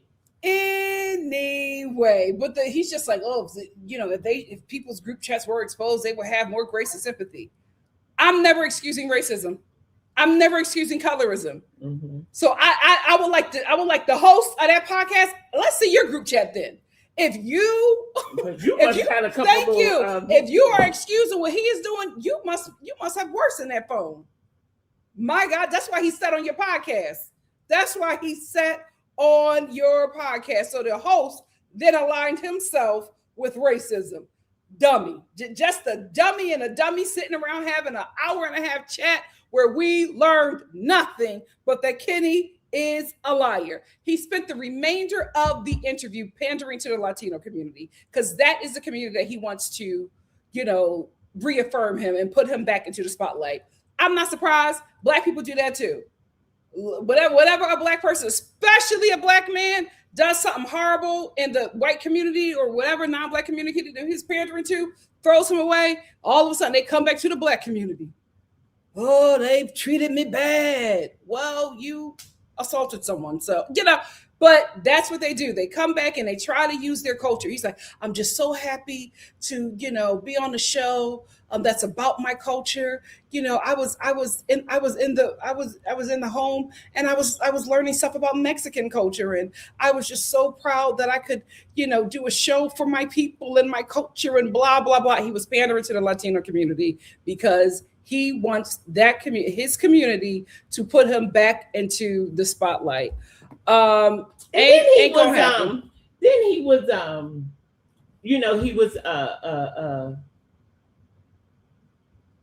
talking about his new show. He was promoting that as well, but and he was saying he wants some more work. Yeah, and because the host asked him, "Would you do another reality TV show?" He was just like, "Yeah, of course I would do something like that." I thought you didn't want to be in the spotlight. Yeah, you said you spent the whole interview saying you didn't want to be in the spotlight, and how Janae abused you to do, force you to abuse you and force you to do couples content. And if you didn't do couples content, she would be very angry at you and she will harm you because you didn't want to be in the spotlight. But now you want to do another reality TV show? This was such a dumb idea. You should have never done this. Anyway, Janae, who really can't talk about it, she posts on her TikTok this video. And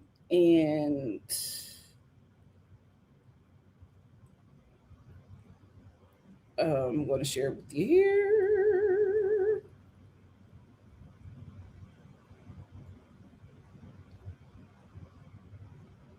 She really can't say much because, like I said, Kenny got his lawyers to give her a cease and desist. So she can't talk about what has happened. But hopefully soon she'll be able to, because she says she's talking to her lawyers. And, they're going to figure out what she can and cannot do because this guy is trying to, destroy her. So she's trying her best to see what she can do. This is Janae's response. Just to say one more thing, and I promise you my lawyers are already drawing up the paperwork. Never in my life have I assaulted anyone, ever. It's not even in my character. I would never do such things. Most importantly, even after I've learned from a particular someone their views of the Black community, about the LGBTQ community, about immigrants in our country, even though their dad is an immigrant in America, I still would never ever get physical. When I tell you guys you're tagging me in these clips, please, it's like 60 minutes or 90 minutes of straight lies. There was no daily arguments. We were perfectly fine. Obviously, we argued because we're a couple, but it wasn't on the daily. When someone has a vendetta and an agenda to make as much money as they can from someone, they're going to play the part. So I don't know why someone's acting like we were miserable. We were perfectly fine. And the only time the cops were brought up is when someone snatched my phone, accusing me of having screenshots, and I told them, you need to give me back my phone. And when they didn't, I just simply went over to the hotel bed, grabbed the hotel phone, and gave it to me right quick. Apparently, someone accused me of having screenshots of their conversation. And if you think I have 74 screenshots of someone confessing about the nastiest, worst things you could say, then you obviously don't know me. I would never do such thing. That's crazy. And please know, there was never a conversation about me begging his family for him back. There was never a breakup where he ignored me for 3 days. It's literally all a lie. He never ignored me for 3 days. I never begged his family for him back, because one thing I'll never do is beg for a man. I know my worth, and I would never beg for a man, and you guys know that for a fact. Most importantly, the only begging is when his family reached out to me talking about they're threatening us, they claim that they have our address. It wasn't us. We'd never think of those things. He's never said those things we're talking about. And what did I do, you guys? The last thing I talked about over a year ago was leave the family alone, because I'm such a good person and I believe them that they'd never do such thing. Nah, boy was I wrong. But please know, I'm not a violent person, and I think everyone knows that. There's always such a small handful that just obviously gets to me, but I'm gonna let my lawyers take it over from here, and we're leaving it at that. I hope you guys all have a blessed day, and never ever forget, when someone comes for you, I'm guessing maybe the funds are low. I'm assuming you had to do 60 minutes, 90 minutes of a whole lie for $1, and now you're about to be in overdraft, because I don't know why you thought that was a good idea, but okay. Clear him. Clear him. She said he must be in overdraft. That's exactly what happened. Okay. That's exactly what happened. You don't have no money. So I think that's exactly what happened. And I believe her.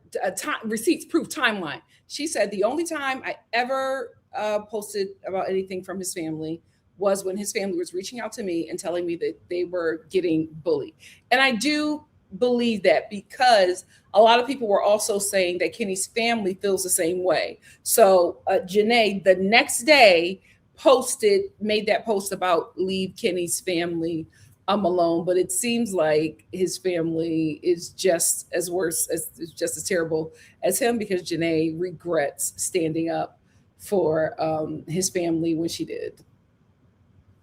My God, today, a year later, he comes up with this nonsense because, like Janae said, the funds are running low. Yeah. He's not making any money. Yeah. And he would and the money that he was making during the couple's content and, being this reality TV star was a lot more than his finance job. And he doesn't want to go back to that. He wants to be a reality TV star. And the thing about it is he's leaning into being a victim. That doesn't work for him. Kenny, the only advice I can give you, lean into being the villain. You do it very well. You do it very well.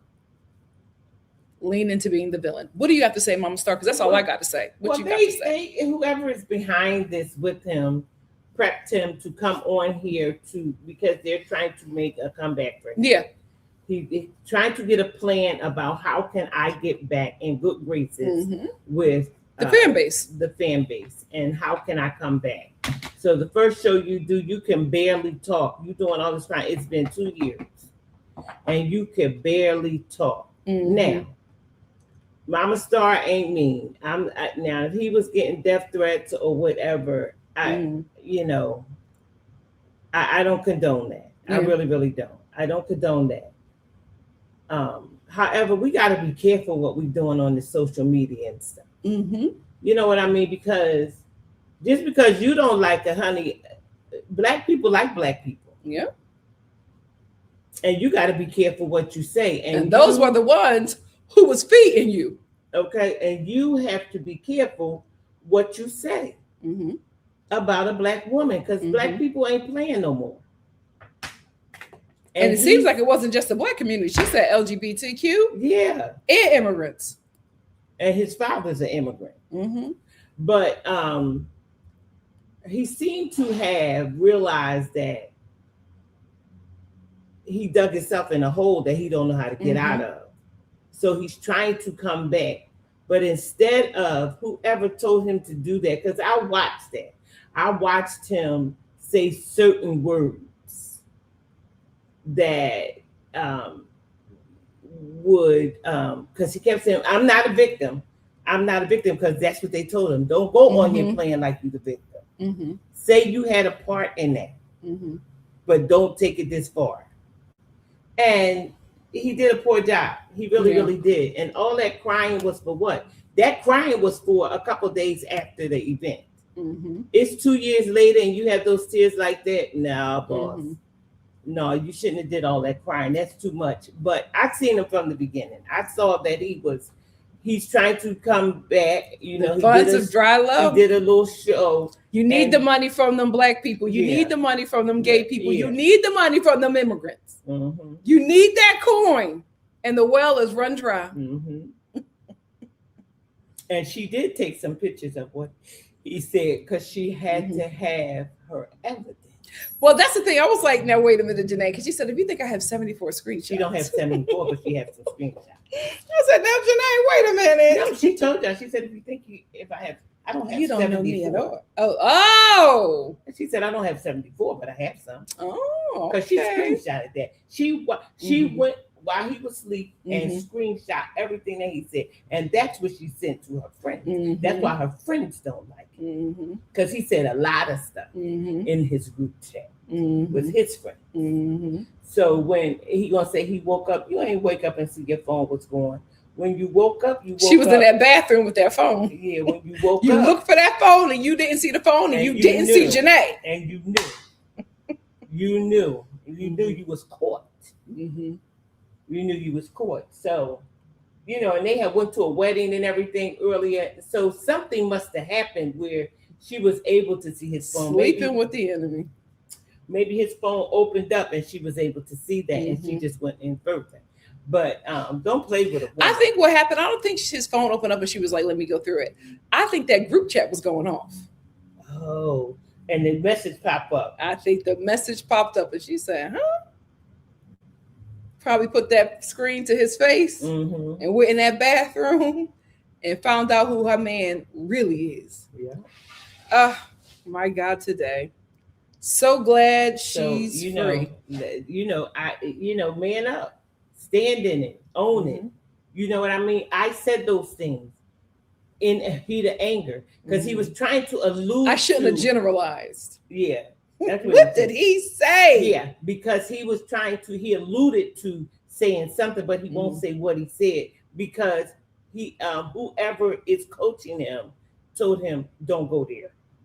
Do not go there. But he messed himself up again because he should have just continued to lay low, do whatever he was doing with the Latino community, and just ease his way back. Going on his podcast, making this girl an abuser. Not smart. Let's get into some super chats. Hey, Kodak, thank you so much for the super sticker. Hey, Mariani, thank you so much for the super chat. Mariani said that Journey podcast Kenny is on is the same one Charlie from season 7 went on, and it was very red pill. Andrew Tate's lawyers went on there too. Well, of course, he's pandering to the manosphere and to the Latino community. That's who he's hoping will redeem him. And I think the manosphere will pick him up unless we find out what he said in them text messages. I think he'll be too dirty for them to touch at that point. Thank you, Mariani, for the super chat. Texas Spice 1999. Thank you for the super chat. Texas Spice said he must be back at home living with his mom. Okay. Yup, and she's probably asking him to pay the light bill. And he don't have no money. Because if he didn't have no money for a plane ticket when he was with Janae, without Janae, he can't even afford a Sprite. Let me get to the rest of the comments. So much Texas Spice for the super chat. Dr. Inmani said, Kenny is a sorry excuse for a man. I heard he was talking smack about Janae when he went on the Hispanic Big Brother. Yeah, there is a clip of him saying that he's sick of black women. He said what? He was on his on the Spanish Big Brother. They film you 24/7, and they filmed him in bed complaining about black women and said that he's sick of black women. Unique said, I read some quotes from Kenny's interview and rolled my eyes so hard someone had to hit my back to put them back in place. Boy, please. Ladybug says, was there a viral tweet or something that told everyone not to say that man's name? Because the way we all just started censoring him, he's been the clout demon in this household since they broke up. Yeah, I think immediately the fan base was just like, starve him. And that's what the fan base did, and it worked. Because he is coming out of hiding and being like, oh, I'm hungry. Too late. No weapon formed against black women shall prosper. Period. Hannah said, Janae really made him okay because I can't look at his face for more than a few seconds. Child. Neglected said, Kenny said he wasn't used to the cameras, but wasn't he the one who... Liar. Nuke said he was also on Telemundo saying how he can't with black women. Just disgusting. Yep. Like, we can see you. Kaylee said he did a show on Telemundo. Yeah. NC said, I don't know why Janae was keeping it cute with that demon. She should have been exposed to text messages. Call me petty, but this is why I don't believe in being a bigger person. Well, he sent the cease and desist. So before, she didn't want to expose him in the beginning, and people were telling her to, but he was quick. He got a lawyer like immediately to send her a cease and desist. And also, she would just make herself liable to a lot of things if she did expose his text messages, because those text messages weren't sent to her. She went in his phone and, may or may have not taken screenshots. I think she's denying it because it will be considered an invasion of privacy. And so her lawyers have advised her properly. So she can't say anything about it. She can't say that she has them in possession, but she can say what she saw. And I think because he got legal involved, she's not saying what she saw, but she's letting us know it wasn't good. Hannah said the contestants on that Big Brother show were dragging him for filth. Absolutely. Brownie said, thank you for the background because I didn't watch that season. I was so confused. That is evil. Absolutely evil. Sheba says Janae and him were never equally yoked. Yep. You don't mess with no Dominican man from the Bronx. Even their own women tell you that. Here's the thing. After she broke up with him, I was like, thank God. I was never on the Janae and Kitty train. I didn't like it. I will say he got me with the crying in the hallway when she cussed him out for bringing that girl back from Casa. He got me with that. But I still felt like Janae was doing charity work. But I was just like, if she happy, I'm gonna let it go. Jennifer said, do you know how awful you have to be to piss off Cordell? Yes. That man just minds his business and collects his coin. And he's a legitimate actor now on an actual TV show. So he's not getting it in the paint. Right. But for Kenny to get up there and lie and act like Cordell was in his corner after those racist, homophobic, and anti-immigrant texts, absolutely not. You put everybody in jeopardy. Cameron said, I just want to know why Kenny started whispering. Because for him, I guess that for him, that's probably how he thinks that people should cry, because it just didn't make any sense. And then she took my phone. What are you doing? It made any sense. It didn't make any sense. And whispering every time he would bring up a horrific story. It was just a stunt. Just say she was beating you with her panties. Just say that. Because who is crying like that? A grown man like that. She took my phone. She made me do couples content. Boy. Hannah said the podcast of being a white man made sense for what Kenny was trying. Yeah, absolutely. He's pandering to the Latino community and the manosphere. Hey, Ladybug. Ladybug said that man saw that his ceiling after Janae was being the villain on a Telemundo spinoff and thought he had to do something quick. I'm going to have such a catharsis when he fails. Oh, he's not coming back from this. He made it worse. Yeah. He made it worse. NC said, Kenny is disgusting to sit up there and give a theatrical interview as if he's some kind of sexual assault victim. That man is sick. I will say it was very scary watching him, because I was like, oh, this is a whole new person. This is a whole new person. World. Are you okay? Is he okay? Oh my God. Ladybug said, go for height, go for face cards, go for money, go for deal. Oh, Lord. And I fear that it's going to be years later and y'all going to bring this up. Y'all are going to bring this up. He said that, his friends told him to, fill out the application. And I filled it out, but he didn't want the spotlight. He didn't want to be on TV. I didn't want to be. So, I got that call, and I got my job, and I just went to my job, and then I was looking through my phone, and a year later, I seen Love Hour, and I just called them. Boy, who are you lying to? This is the first time I've ever heard of anybody chasing down casting.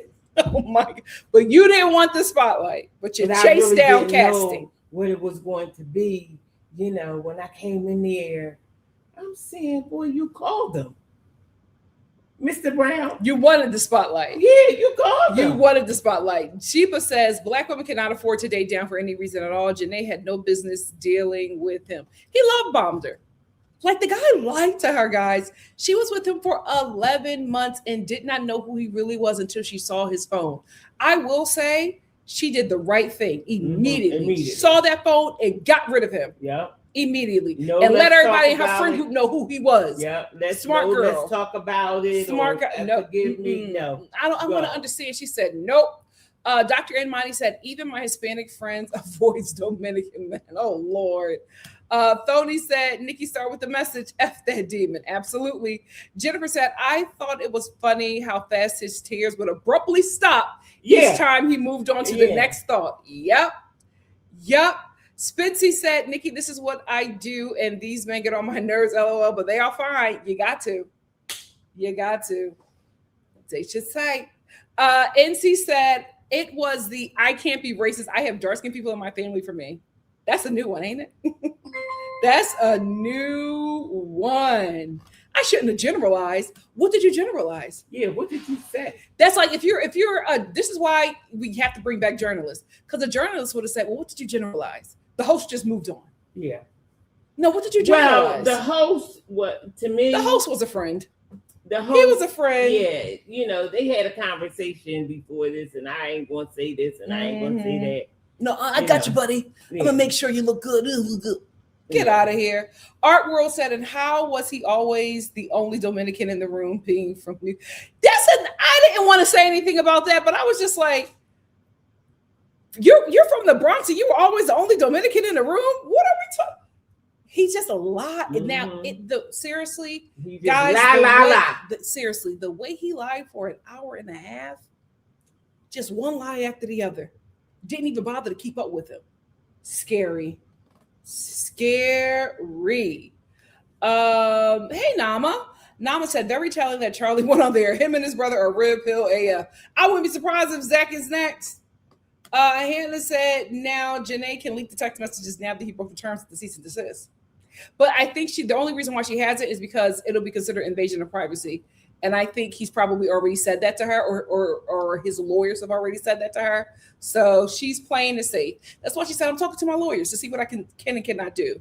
Unique said, no one believes him. Everyone watched with their lips pursed and side-eyed. Absolutely. I didn't think it was going to be that bad, guys. I got to be honest with you. I did not think that he would lie like that. All the men of Love Island just should not do podcasts, except Cordell. Do not do. Every time a man from Love Island gets on a podcast, I'm gagged. I'm just like, who is this person? Y'all really can wear a mask. Devonta said, Kenny the cockroach was acting like Dylan and no tears and no accountability, child. I'm 50 said, Kenny is envious of Janae's existence and jealous of the opportunities he couldn't get on his own. Talk about it. Neglectic said, Janae mentioning the text and the video before saying he was going to get her lawyers involved was smart on her part. Absolutely. Shiva says, Kenny was mad that Janae got more opportunities than he did. Kenny is mad that Janae was the opportunity.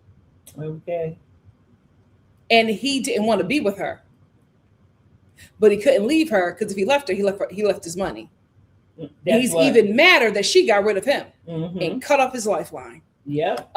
Just like that. Brown Girl said, my question is, how long was he going to pretend with Janae? I keep on we talked about this last year when I did my live about this. He was going to go the distance, guys. Yeah. He was going to marry that woman. He was going to have children with that woman. I don't think he could have played the game that long. She would have. She found out. That's I don't think he could have. The only reason why they're not together is because she found out. Right. He would have went the distance as long as that relationship was making him money. Yeah. He would have went the distance. Yeah. And then he would have pivoted to them kids. Because, oh my God, everybody would have been over them kids. I guarantee you he would have made videos about him doing his daughter's hair. Doing his black daughter's hair. I see it right now. Him, look at me doing my daughter's my daughter's edges. They are like that. Not all, but they can wear a mask. He was going to go the distance, but God. Ladybug said there was this one scene in Beyond the Villa at like a bowling alley, I think, and Cordell was talking about an upcoming opportunity of his, and you see Kenny doing, all you see Kenny doing is rolling his eyes. Jealous. Jealousy will get you nowhere. Muriel said that is so diabolical. Like I know they have to control some things, but Lord, let the people get some fresh air. Yeah, I was like 3 weeks in a hotel room, no phone. You can't leave your room without production knowing, and they have to be with you. Ooh, they don't play. Yes. Jennifer says, and then he went on a second show. Clout demon. Exactly. Yeah. I'm 50 said the way he tried to bring Cordell into his BS because he knows Cordell is a sympathetic man is diabolical. Serena will destroy him. She don't play.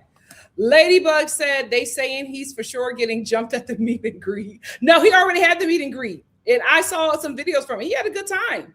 It was 5 people there, but he had a good time.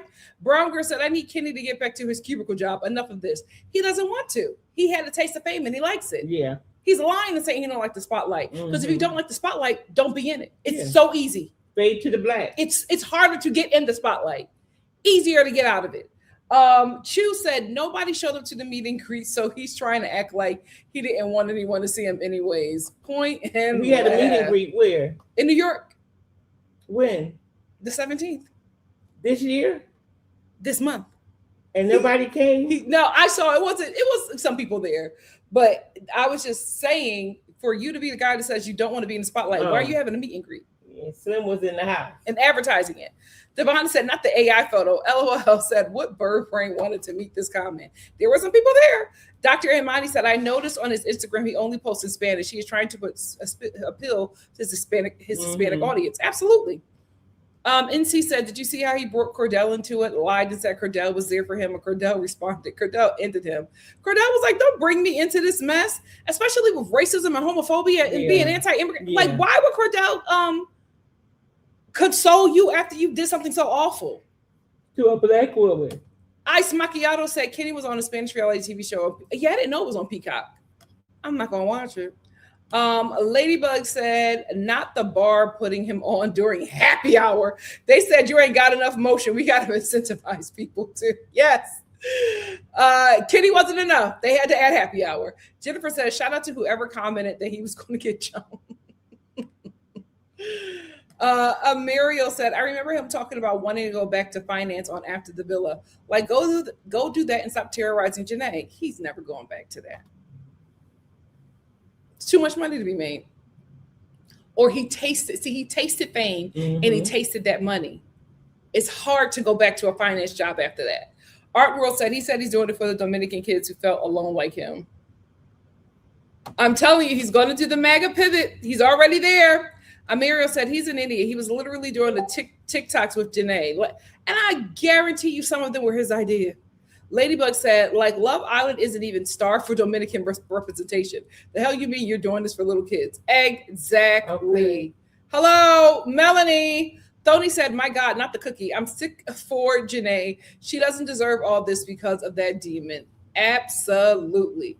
Jennifer said, I've been pissed at him since that TikTok where he dropped her. Oh my God, I hated that TikTok where he dropped her and left her on the floor. Like, I'm not laughing. And laughed at her. I'm 50 said, I've dated black girls before. My family is dark skinned. Exactly. So that's who you were talking about. Mm-hmm. Thank you for giving us that information. Yeah, you told us. Thank you for telling us.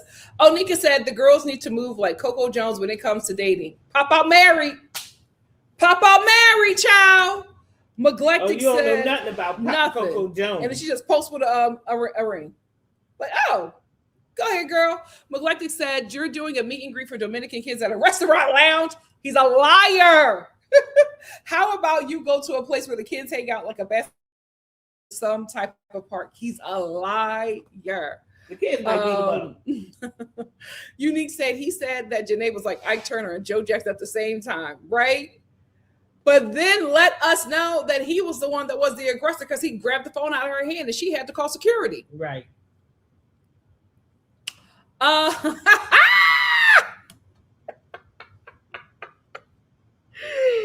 Sony, please. Mother of Dragon said, yet you guys are the ones encouraging bullying, knowing what it's like for black people in America, the double standard. Rest in peace to all the black young people that have been murdered. Absolutely. Onika said, bro, people from Argentina, I know. For that Argentinian guy to call him a racist, yikes. Yikes. WNC said, Spanish-speaking Twitter who watched La Casa de los Famosos says Kitty can't speak Spanish like that. He sounds textbook elementary level. Their words, not mine. Not sure if Telemundo is in his future. I think he's trying. That's why he's kept on saying my people and my culture, and I had a really great opportunity. He's trying to build there because he's done with the American audience. He's done. But they're done with him. Yeah. Janae, Hannah said, Janae has been too nice. She should see him like Mariah Carey. She should sue him like Mariah Carey did for wasting her time and emotionally abusing her. Yep. Oh, he's not 30. He's 25. Yeah. He was 22 on the show. They said he was 25. 22. Devon said, I'll give Miguel his 10s for calling Kinley a clout chaser in the game. Absolutely. I love how all the men, Cordell and Miguel was like, deuces. My girls don't rock with you. We don't rock with you. Chu said, God, he was so jealous of Janae's success. He could never stand on his own and wants to blame that on her so bad when he's just not interesting. Will never be. Janae made him interesting. Kenny was boring. We liked how Janae made him interesting.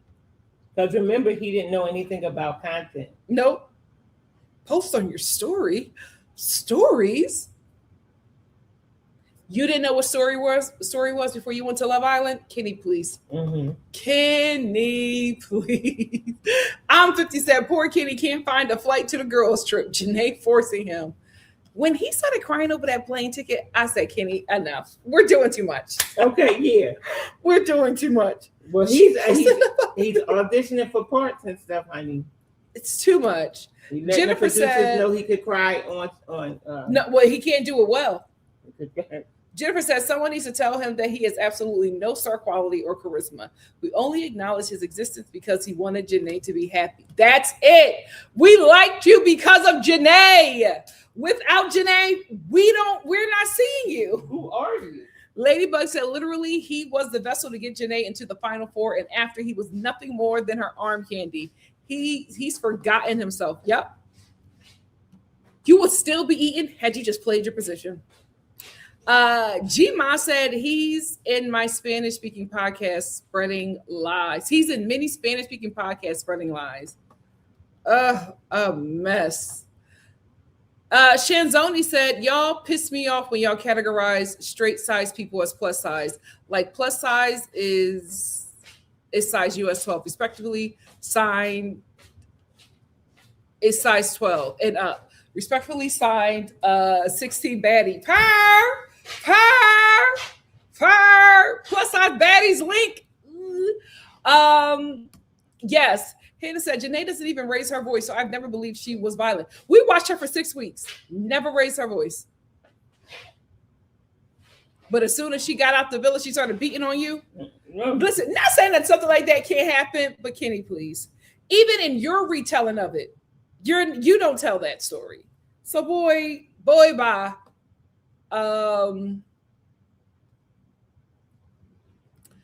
Jennifer said, it all comes full circle because didn't we find out he was MAGA? Yes, we did.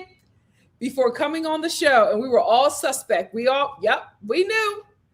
Kaylee said, popular, bubbly, kind personality at that. Baby, we're not going to believe she's abusive to you. Nope, not at all. Not at all. Shanzoni said, Kenny is mad. The audacity of men must be studied. Yep. Jennifer said, he thought she still owed him something after that. Unreal. MB said he was dragged on that show. It was called The Racist. Yes. I'm like, you were a villain. You didn't do well. Gma said in that Telemundo house at the end, he became a bully with that group called the. Of course he did. Shiva said, I really believe Love Island needs to hire behavioral therapists to check for racist or prejudice signs because why every season someone is racist? Well, here's the thing. A lot of they're casting Gen Z. A lot of Gen Z is red pilled. So we're always just going to get people like that. Sometimes you're never going to find out because those people, especially like Kenny, who has views like that, knows that it's not smart financially to have those kind of outward views. So they know how to hide it. He would still be with Janae had she not found those messages, y'all. Yikes. NC said, Nikki don't know how you watched the entire interview with a straight face. Oh, me and my mom watched it and we were screaming at the TV. He annoyed us both. That's right. See him said, Cordell said he not finna catch hell for him. Yep. Cordell like, you're not gonna mess up my home saying I was riding for you. Hannah said, I was scared that what he said about Cordell was true. Glad Cordell cleared that up fast. Yeah, Cordell was smart. Cordell was like, yeah, you're not going to get me into this. No. Hey, Anthony. Anthony said, but I thought he was stressed out being a reality star. Why does he go back to the real world? I'm confused about exactly what he wants. He wants to be a reality star in America. He's not getting opportunities in America. That's why he's doing that podcast. I'm 50 said, I remember when she made the post to stop threatening his family. I said, then what a sweet soul for doing that. Yep. And now she realized the family was just playing her. Yep. Hannah said he will attach himself to red pills and streamers. Yep. Jesse said, was she being sarcastic about the 74 screenshots? I low-key think yeah. I think she was being sarcastic. I'm 50 said, I'm sure Kenny has applied for traders. It's not going to happen. You have racist allegations that you confirmed on this podcast. It's not going to happen. You're done. Rosie said the interviewer just saw this as a gig to get viral from for their own benefit. Of course, they would agree to have you clown. Yes. And then he aligned himself with Kenny's text messages. Nobody is smart here. Jennifer said, honestly, as soon as I saw the interviewer was a white guy, I knew the whole thing would be BS. Yeah, he knew where to go. Vitamin said, Dominicans have historically been known for being colorist. They kicked all the Haitians in their country out for being dark skinned less than a decade ago. Their neighboring, oh my gosh. What did my mom say? Because all I see is Chocolate Sooner's comment. This is why she's Miss Melanie Raw. What did you? Oh my God! Let me find it. What did you say, Mom? I didn't say anything. I did. The devil is a liar. I sure did. I'm 50. Chu said, I can't believe he unironically said, I'm not racist. I have black friends. Yep. Gma said, yep. The fans of the groups where Kenny was in, if they hear anything is being said about that group, they become very irate and start bullying. Oh, yikes. I Maven said, I think Kenny is using this to reactivate the 15 minutes of fame he got from his association with Janae. He just made it worse, though. Ladybug said, Bergie from season 5 said that they had a villa psych and that Love Island provided them, I think, like a year of therapy. Yep. And they would help them find providers in the area. This was before Love Island blew up. Yep. But that's what every reality TV show does. You don't have to take it, but they had it there for you for up to a year. Dr. Enmani said, now I feel a certain way about Josh. But then again, Josh was moving a little funny in the Big Brother house. Which Josh? Josh with them piercing eyes? Alan said he clearly had his answers rehearsed. He didn't even directly answer questions exactly as they were asked. He had a script. He did, from that friend. Gma said Kenny is very good friends with Josh Martinez, the winner from Big Brother. They were both in that group, the Warriors. They have a very famous Mexican actress that backs them up. She is a piece of work. Oh, of course. But see, he wants the American De Niro. He's not getting the opportunities from that Spanish show that he was getting when he was booed up with Janae. Alan said, trying to bring Cordell down with him, disgusting. Yep. Jennifer said, reminds me of Tom Sandoval. Yep. If you are dealing with suicidal thoughts, you need to seek treatment. Don't use it as a manipulation tactic on the show or podcast. Yep. Yeah, I think so too, Anthony. Anthony said, I think he called her racially derogatory terms in those texts. It had to be something extremely awful for her to end an 11-month relationship that she thought that she was marrying this guy immediately. Mm-hmm. Immediately. No convincing. Done. NC said, Cordell is the only real man to come out of Love Island. I'm going to wait a year or so to see how Carl moves before putting him in the same category. With all these men, you just got to wait, child. You just got to wait. Aylin said she should sue him for defamation of character because saying she was abusive is a huge claim. Yep. She's talking with her lawyers. She's going to see, y'all. She's going to see. Rosie said Kenny wanted to clear his public image and won the public's favor, and it didn't work. It backfired. We forgot about you. You come back in the spotlight and say that one of the most beloved characters from the Love Island franchise abused you with no receipts after you were accused of racism. Boy, bye. Boy, bye. Boy, bye. Alan said the fact that he gave her a cease and desist just to go and talk all this bleep on a podcast, he has legally silenced her. It's so evil. Yep. Jima said the other group, which they were called Earth, knew that group were big time liars, but to this day don't admit that they did anything wrong, especially with the bullying they did. Oh, that show seems like a nightmare. Hannah said the whole I can't be racist. I have a dark skinned siblings and dated black women. Hello, Thomas Jefferson. Rosie said, for all your castmates to turn on you and disassociate meant those texts were bad. Because they all saw them. I know Janae sent them text messages to them and showed them everything. Or PPG. And PPG showed their men. Oh, yeah. So just like, if they know everything, why are you acting like this? Why are you acting like this? Like, they don't know what you did. And I think he's acting like that because his lawyers have told him that they can't say anything. So he knows that he's the only one right now that can tell the story. I even said I didn't even watch season 6 and I could see how hurt Janae was.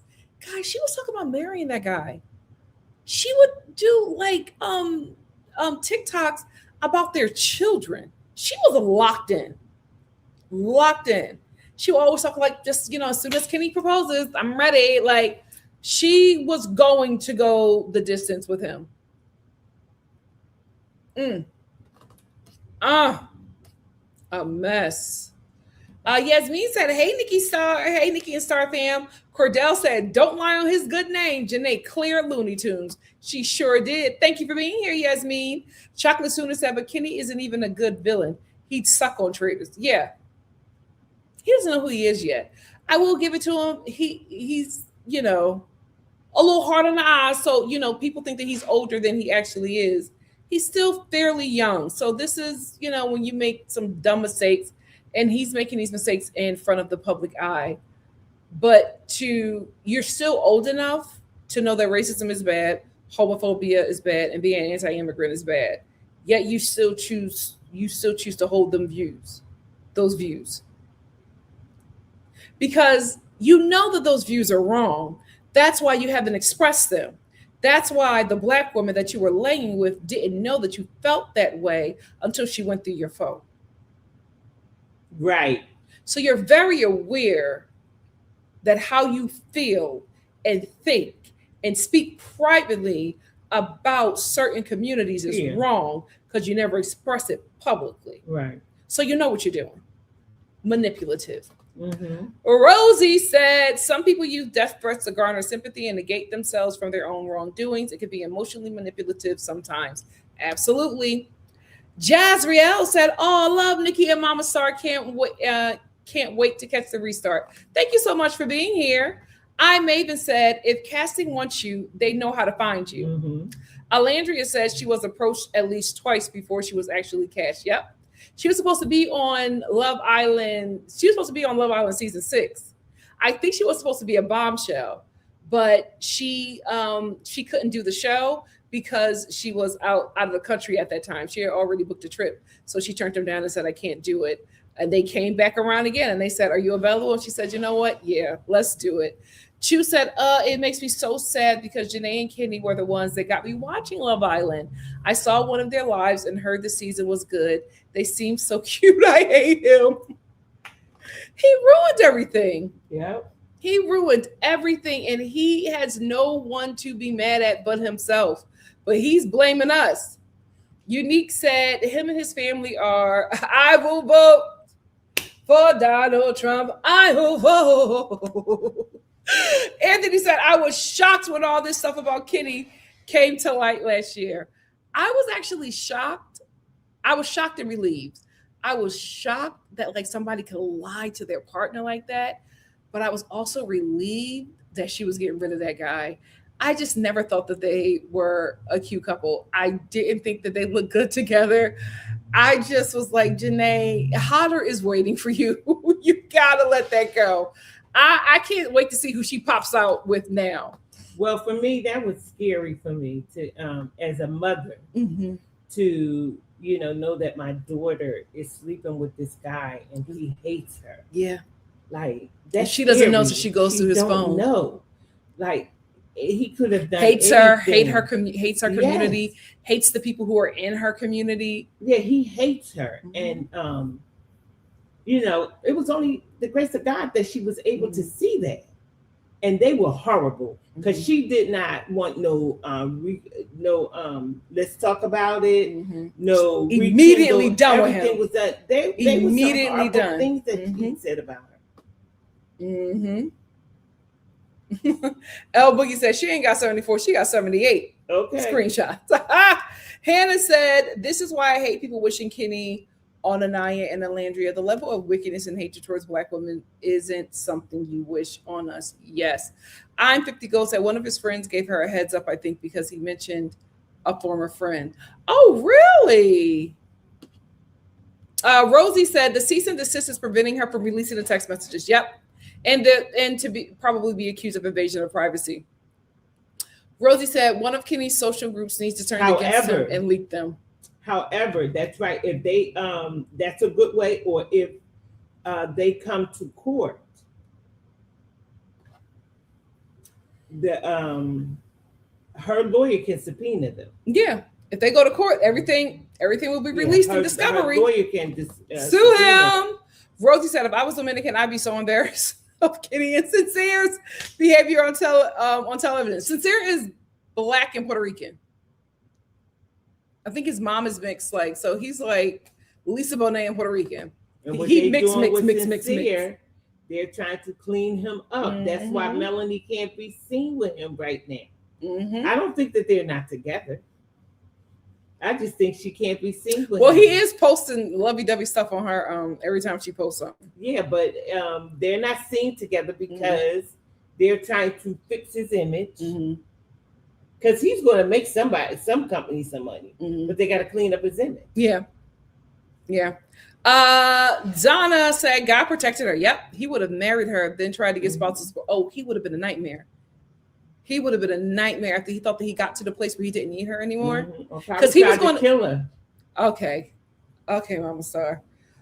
He would have probably stuck with her until he started feeling himself and being like, "Oh, I don't need her now," and got rid of her. And he would have been horrible to her in a divorce. Ooh, God protected her for sure. Jennifer said, sorry for all my comments. This man really pissed me off. That's okay. He ignited a lot in all of us. Nuke said, does he not know that he said verbatim on Snapchat that Janae would never cuss him out? People took the screenshots. He's a liar. Cameron said, Kenny is 25. My Lord, I'm 34. Why that man look older than me? Lies and anti-Blackness will age you. Gma said the reason he went so far because there was another Dominican Republic in that group and he kept close to her to go as far as he went. Supposedly she liked him. She was, Miss Dominican Republic. Did she not see Love Island? Yeah, she got to start dating her. You got to do your research. I'm 50 said Kenny don't even talk to Kendall don't even talk to Kenny. Kendall, who's a real supervillain, when he said you're bad for business, yikes.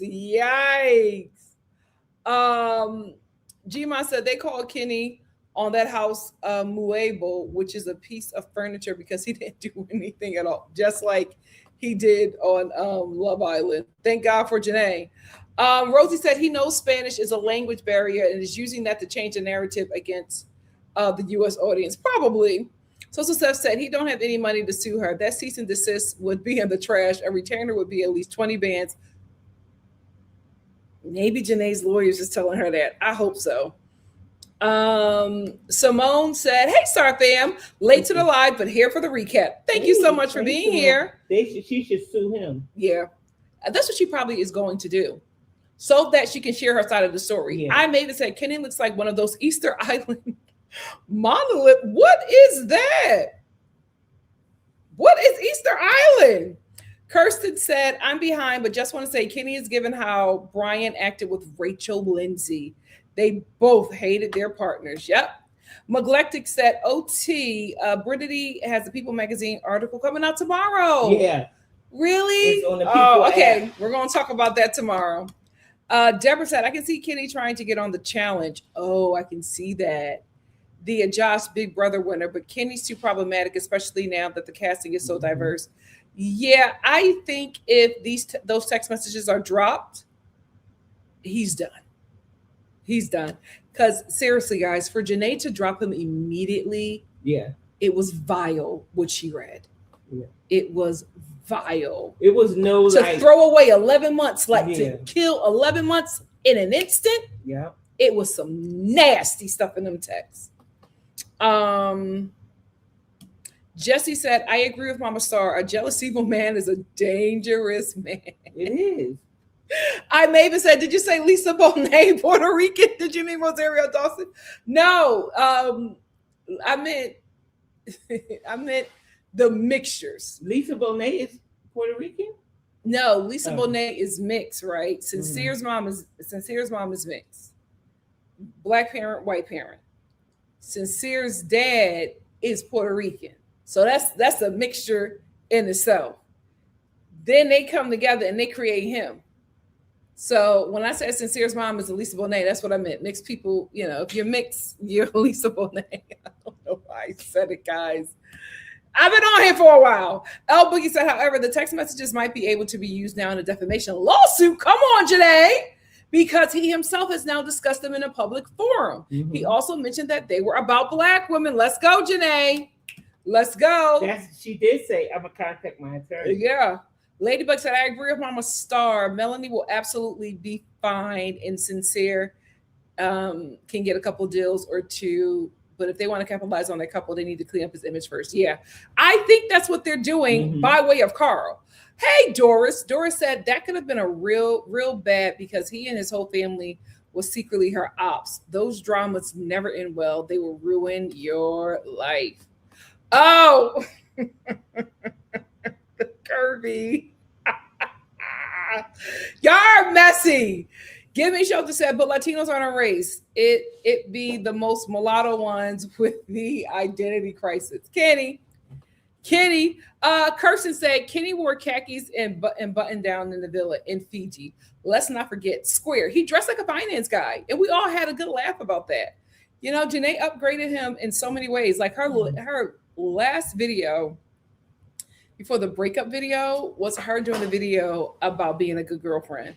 She had made Kenny lunch, went to watch him play amateur baseball, was sitting in the stands, cheering him on, giving him Gatorades. She went all out. That girl was gonna marry that man, but God. Okay, so he was really, abused, and she was shooting him every other day with a gun. She would beat him up and then force him to do couples content. And now listen, I'm not saying that stuff like that can't happen, right? There was just a girl who was going viral on Threads because her husband in a wheelchair was abusive to her. Mom. And everybody was just like, girl, not push no him. Wheelchair. Yeah. Not no wheelchair. No, man. But everybody was like, no, girl, push him. But she wouldn't fight him back. So relationships like that can absolutely watch Diary of a Mad Black Woman. Relationships like that can happen, right? Where you just think it's impossible for this person to be abusive. Those dynamics absolutely do happen. I don't believe this was the case with Kenny and Janae. Wait a minute, no. That's too fast. Don't. What? You can't leave that too fast. He was beating her up in a wheelchair. Yeah, she was showing videos of him beating her up and just showing what she had went through. Yes, Mom, that can happen. We know somebody who was tussling with their partner, who was not a para, who was disabled and was in a wheelchair. Yes. But I'm talking about ain't nobody gonna beat me up in here in a wheelchair. That's you. We know somebody who went through that. Who? We went to church with them.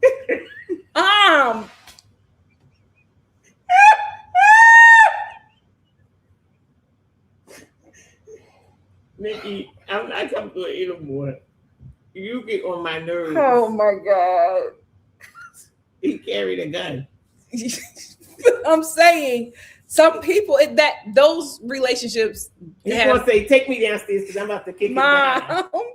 There are relationship dynamics like that. So I'm not denying that they happen. I'm just saying this was not the case with Kenny and Janae. Kenny is a liar. We cannot believe anything that he says. Ladybug, I'm not answering y'all. Y'all messy, just like my mama. Ladybug said, isn't it so sad when a dingy bum lands a lover girl who just wants a fairy tale? But you know what? We've been here before, right? So we know what's coming next for her. is going to be every prayer that she prayed. No, he didn't. Miss Mufasa agreed. She upgraded him because he didn't look fine, just regular at all. Jesse said he wants to be Janae. Absolutely. Absolutely. He couldn't These handle men her be stardom. jealous of their women. Yeah, he Yep. couldn't handle her stardom. Yep. And she was just a natural at it. Mm-hmm. You know, like everything she touched turned to gold. And he hated it. Yeah. Because he couldn't get gold without her. Mm-hmm. I may even said another man being jealous of a woman. Yep. Yep. Rosie said he was a very plain Jane. Other male islanders stood out more fashion personally. They need to take some lessons from Nick. Yep. Listen, Nick pushed her to the front. Mm-hmm. And look how he eating. Look how he eating. Listen. And that young boy got some wisdom. Yes, he do. He do his thing. She do her thing. But they keep a date night. Yes, they do. Give me just said, I'm just saying, how you gonna aesthetic me with no stairs, with no stair access? You know what I mean? There you go. How the heck you gonna beat me the heck up? I want to see the kind of a roundhouse I would do from Mom, the back. It does. I would come around and punch him in the face from the back of him. Like, you gotta be kidding me. But some people don't do what you do, Mom. I would accidentally spill some hot grits on him. Get up and run after me. No, Mom. Chase me. No. Kid said, Mama Star got me hollering. Y'all have made my night. She's so messy. I can't sometimes for her. Lord. You ain't gonna just tell me that and we just gonna run past that. For some people, they do that though, Mom. It's so she posting. There are some threads that he's beating her up. Are you kidding me? It does happen, Mom. It would happen one time. But see, that's you. It would happen one time because after I get myself together and punch myself in the face for being so stupid. That's like, you. Girl, not everybody will handle it like you. Girl, enough, Mom. Need to take a stitch and just please, Mom, enough. Girl, I don't understand, and I'm not judging that woman. I'm not doing none of that. But I'm just saying, when do your thinking cap come on? But Mom, when you in the first grade in the kindergarten, your teacher say, "Put on your thinking cap." Yes, but and it's you have to put on your situations, Mom. When do the thinking cap get put on?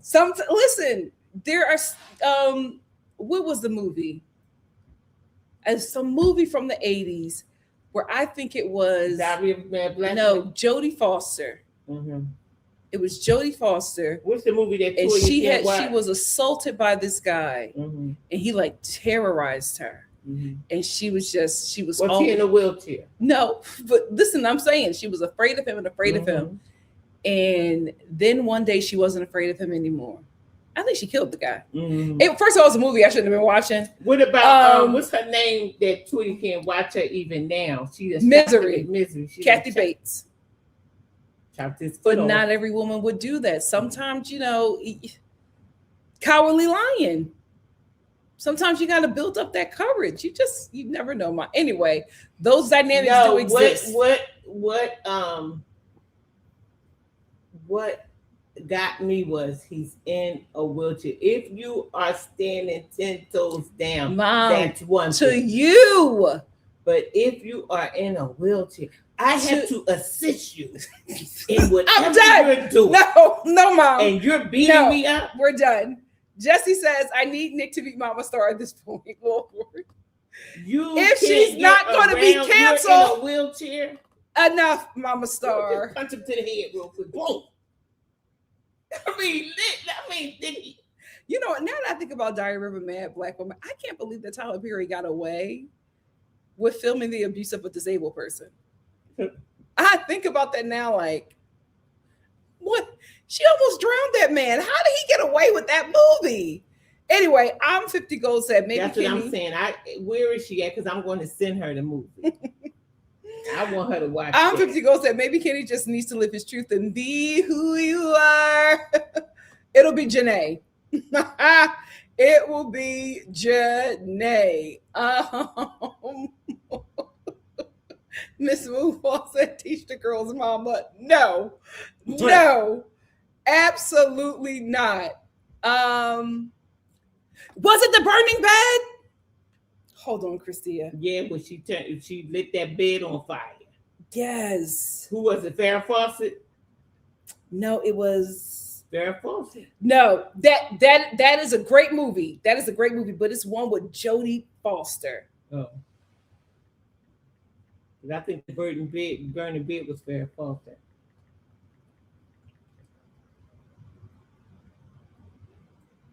The Accused, was it The Accused? No, it was Burning Bed. The Burning Bed. You're right. It was a Burning Bed. It was a Burning Bed. Enough. J-Lo's enough. Yes. Yes, Hannah. Thank you. Give Me Shelter said Misery is so good. Kathy Bates is coming back to American Horror. Yes. The Coven is when I'm coming back to American Horror Story. American Horror Story got off the rails for me for a minute. Coven, I'm ready. To this day, Latoya can't watch none of her movies because of that. She did her job. She did. Rosie said Tyler got away with a lot. Still does. Still does. I'm 50 said The Burning Bed was a good one. That's what I was talking about. Mm-hmm. The Burning Bed. Give Me Shelter said The Accused. Now I should have watched it. No. But see, that's the thing. We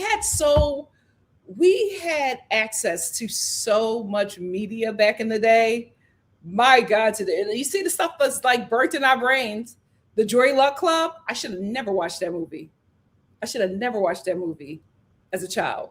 I will never forget the scene where she was pregnant with that guy who raped her, his child, and she took that envelope opener to her womb and she said, I will never bear your child, and stabbed herself in her stomach. I was like, Welcome to being in the millennium. We had access to so much media and we should not have. Kara said, I remember watching The Burning Bed with my grandma. That and The Heat of the Night. Am60 said, standing 10 toes down about someone. Yeah, thank you. It is diabolical. Thank you. I may even say Coven was the only good season of American Horror Story. I love you back. Was the only good season. The first season. The Haunted House, that ate. When that girl was trying to run out the house and she couldn't leave because she was dead. Whoo! Give each other said, remember Sleeping with the Enemy, starring Julia Roberts. That's why I said Sleeping with the Enemy. Pretty Woman was my favorite movie. I didn't know she was a prostitute until I didn't know she was a prostitute until I got older. I didn't understand. I just thought that she was a girl that just always hung out on the corner. Johnny said, y'all be having me rolling. I was Mama Star. I'm Diary of a Mad Black Woman. Period. Give Me Shelter said, what was the name of the film where the two white girls go to Asia, ended up in prison? Oh my, why do we all watch that? I know what you're talking about. I can't think of it, but I know what you are talking about. Jesse said, Mama Star about to come with the notes apology. She's going to have to. Well, let me apologize now. Apologize now. I'll be trying to stop you. No, but I'm just saying, I just don't understand. I can't fathom that. I can't fathom that. Write the apology now. Give Me Shelter said American Horror Story had a lot of good stories. Asylum and Apocalypse. Apocalypse kind of lost me, but that first season in Coven, mwah. I tried to get into Roanoke. They kept on losing me. Cameron said, I remember that one movie about the dad who was skinny and got on steroids and became abusive to his family and his wife. Hired a hitman. What? Dora said, I am adding these movies to my list. They're my favorites. Blood In, Blood Out. That was a good one. I mean, that was the first time I ever laid eyes on Benjamin Bratt. And I was a child and I just thought that man was beautiful. My God, today. Nuke said, same. I thought that Pretty Woman was a modern day take. Me too. See? The child mind don't know. I was like a prostitute. It was such a feel-good movie. Horses and Broke Down Palace is the movie, guys. With the white girls that got locked up in Asia. And she got her prince in the end. Pretty Woman? Yes. Big mistake. Huge. Oh, I love that movie. Give Each Other said Roanoke was the worst. Election, I didn't even bother. I didn't even bother. I'm 50 said, okay, I'm probably the only Gen X on here that knows all these movies. No, we're a mixed crowd. We're a mixed crowd. There's probably some other Gen X in here that know what you're talking about. I maybe said Benjamin Brett is still fine. Yes, still fine. Him and Daniel Kim never had an ugly day. Anyway, Star fam, let me get out of here because I got to put timestamps in this. My God, today, thank you all so much for joining me. Tomorrow, we're probably going to do some more Love Island. Definitely going to talk about the ultimatum. We're going to talk about the ultimatum tomorrow, which is Wednesday and Thursday. I'm going to give everybody time to watch the reunion and all of that, and we'll talk about that on Thursday. What reunion? Ultimatum. The reunion is tomorrow. Oh, it's okay. Yeah. So we're going to do that. Then we're going to do a reality TV chat. There are some reality TV shows that are coming out we have got to talk about. We're going to talk about that.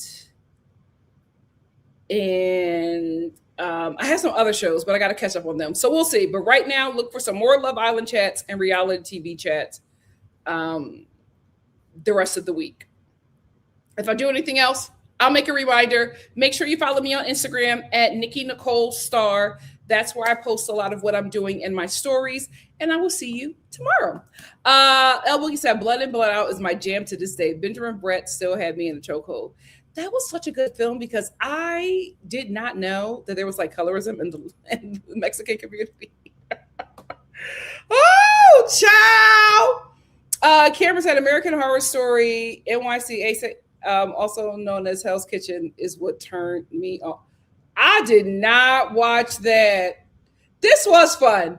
And here's the thing. It's making me think, I think I want to do a horror live. Because I feel like we got some horror heads in here. I think I might do a horror live and talk about like some shows that we should be watching and getting preparing for spooky season. And Married at First Sight. Thank you so much, Jesse. That's another one on the list. We're going in the reality TV chat. We're going to talk about Married. I might do Married at First Sight on its own, but we're absolutely going to talk about Married at First Sight, 90 Day Fiance. Me and Mommy are catching up on. The ultimatum is going to be on its own. Love at the Lockup is probably going to be a part of a reality TV chat. And that's about it for this week. Yes, Married at First Sight will probably be Thursday. I'll probably do Married at First Sight Thursday and Friday to catch up, and then we'll be caught up by next week. Thank you so much, E for Empathy. E for Empathy says, thank you, Nikki. Thank you, Star Fam. Thanks for remembering to like, share, and hype the video. Yes, guys. Thank you all so much. Me too. I like to remember. Give me shelter. Said I like to reminisce. Some of the films we mentioned are free on streaming apps. Yes. Unique. Who was Moo Moo? Who are those people? Are they on the show? Child, let me know. Mama Star says, good night, Star family. It was great hanging out with you all tonight. Thank you, Mama. And Toya Star says, stay in touch with Nikki.Star. Enjoy the Nikki.Star family reunion email list. Please make sure you join, and I will see you tomorrow for something else. But like I said, please let me keep this here. Please sign up for this email list, guys. It keeps us all in touch outside of the lives. And I want to let you guys know what we have going on here on the channel. We're going to do a lot of fun seasonal stuff. And then we have so many reality TV shows to catch up on. We have some reality TV shows that are coming up that I'm excited about to review with you guys. So make sure you stay in touch. Please give your girl a like, hype the video, share if you care. And I will see you tomorrow for something else. Love you all. Love Good you. night.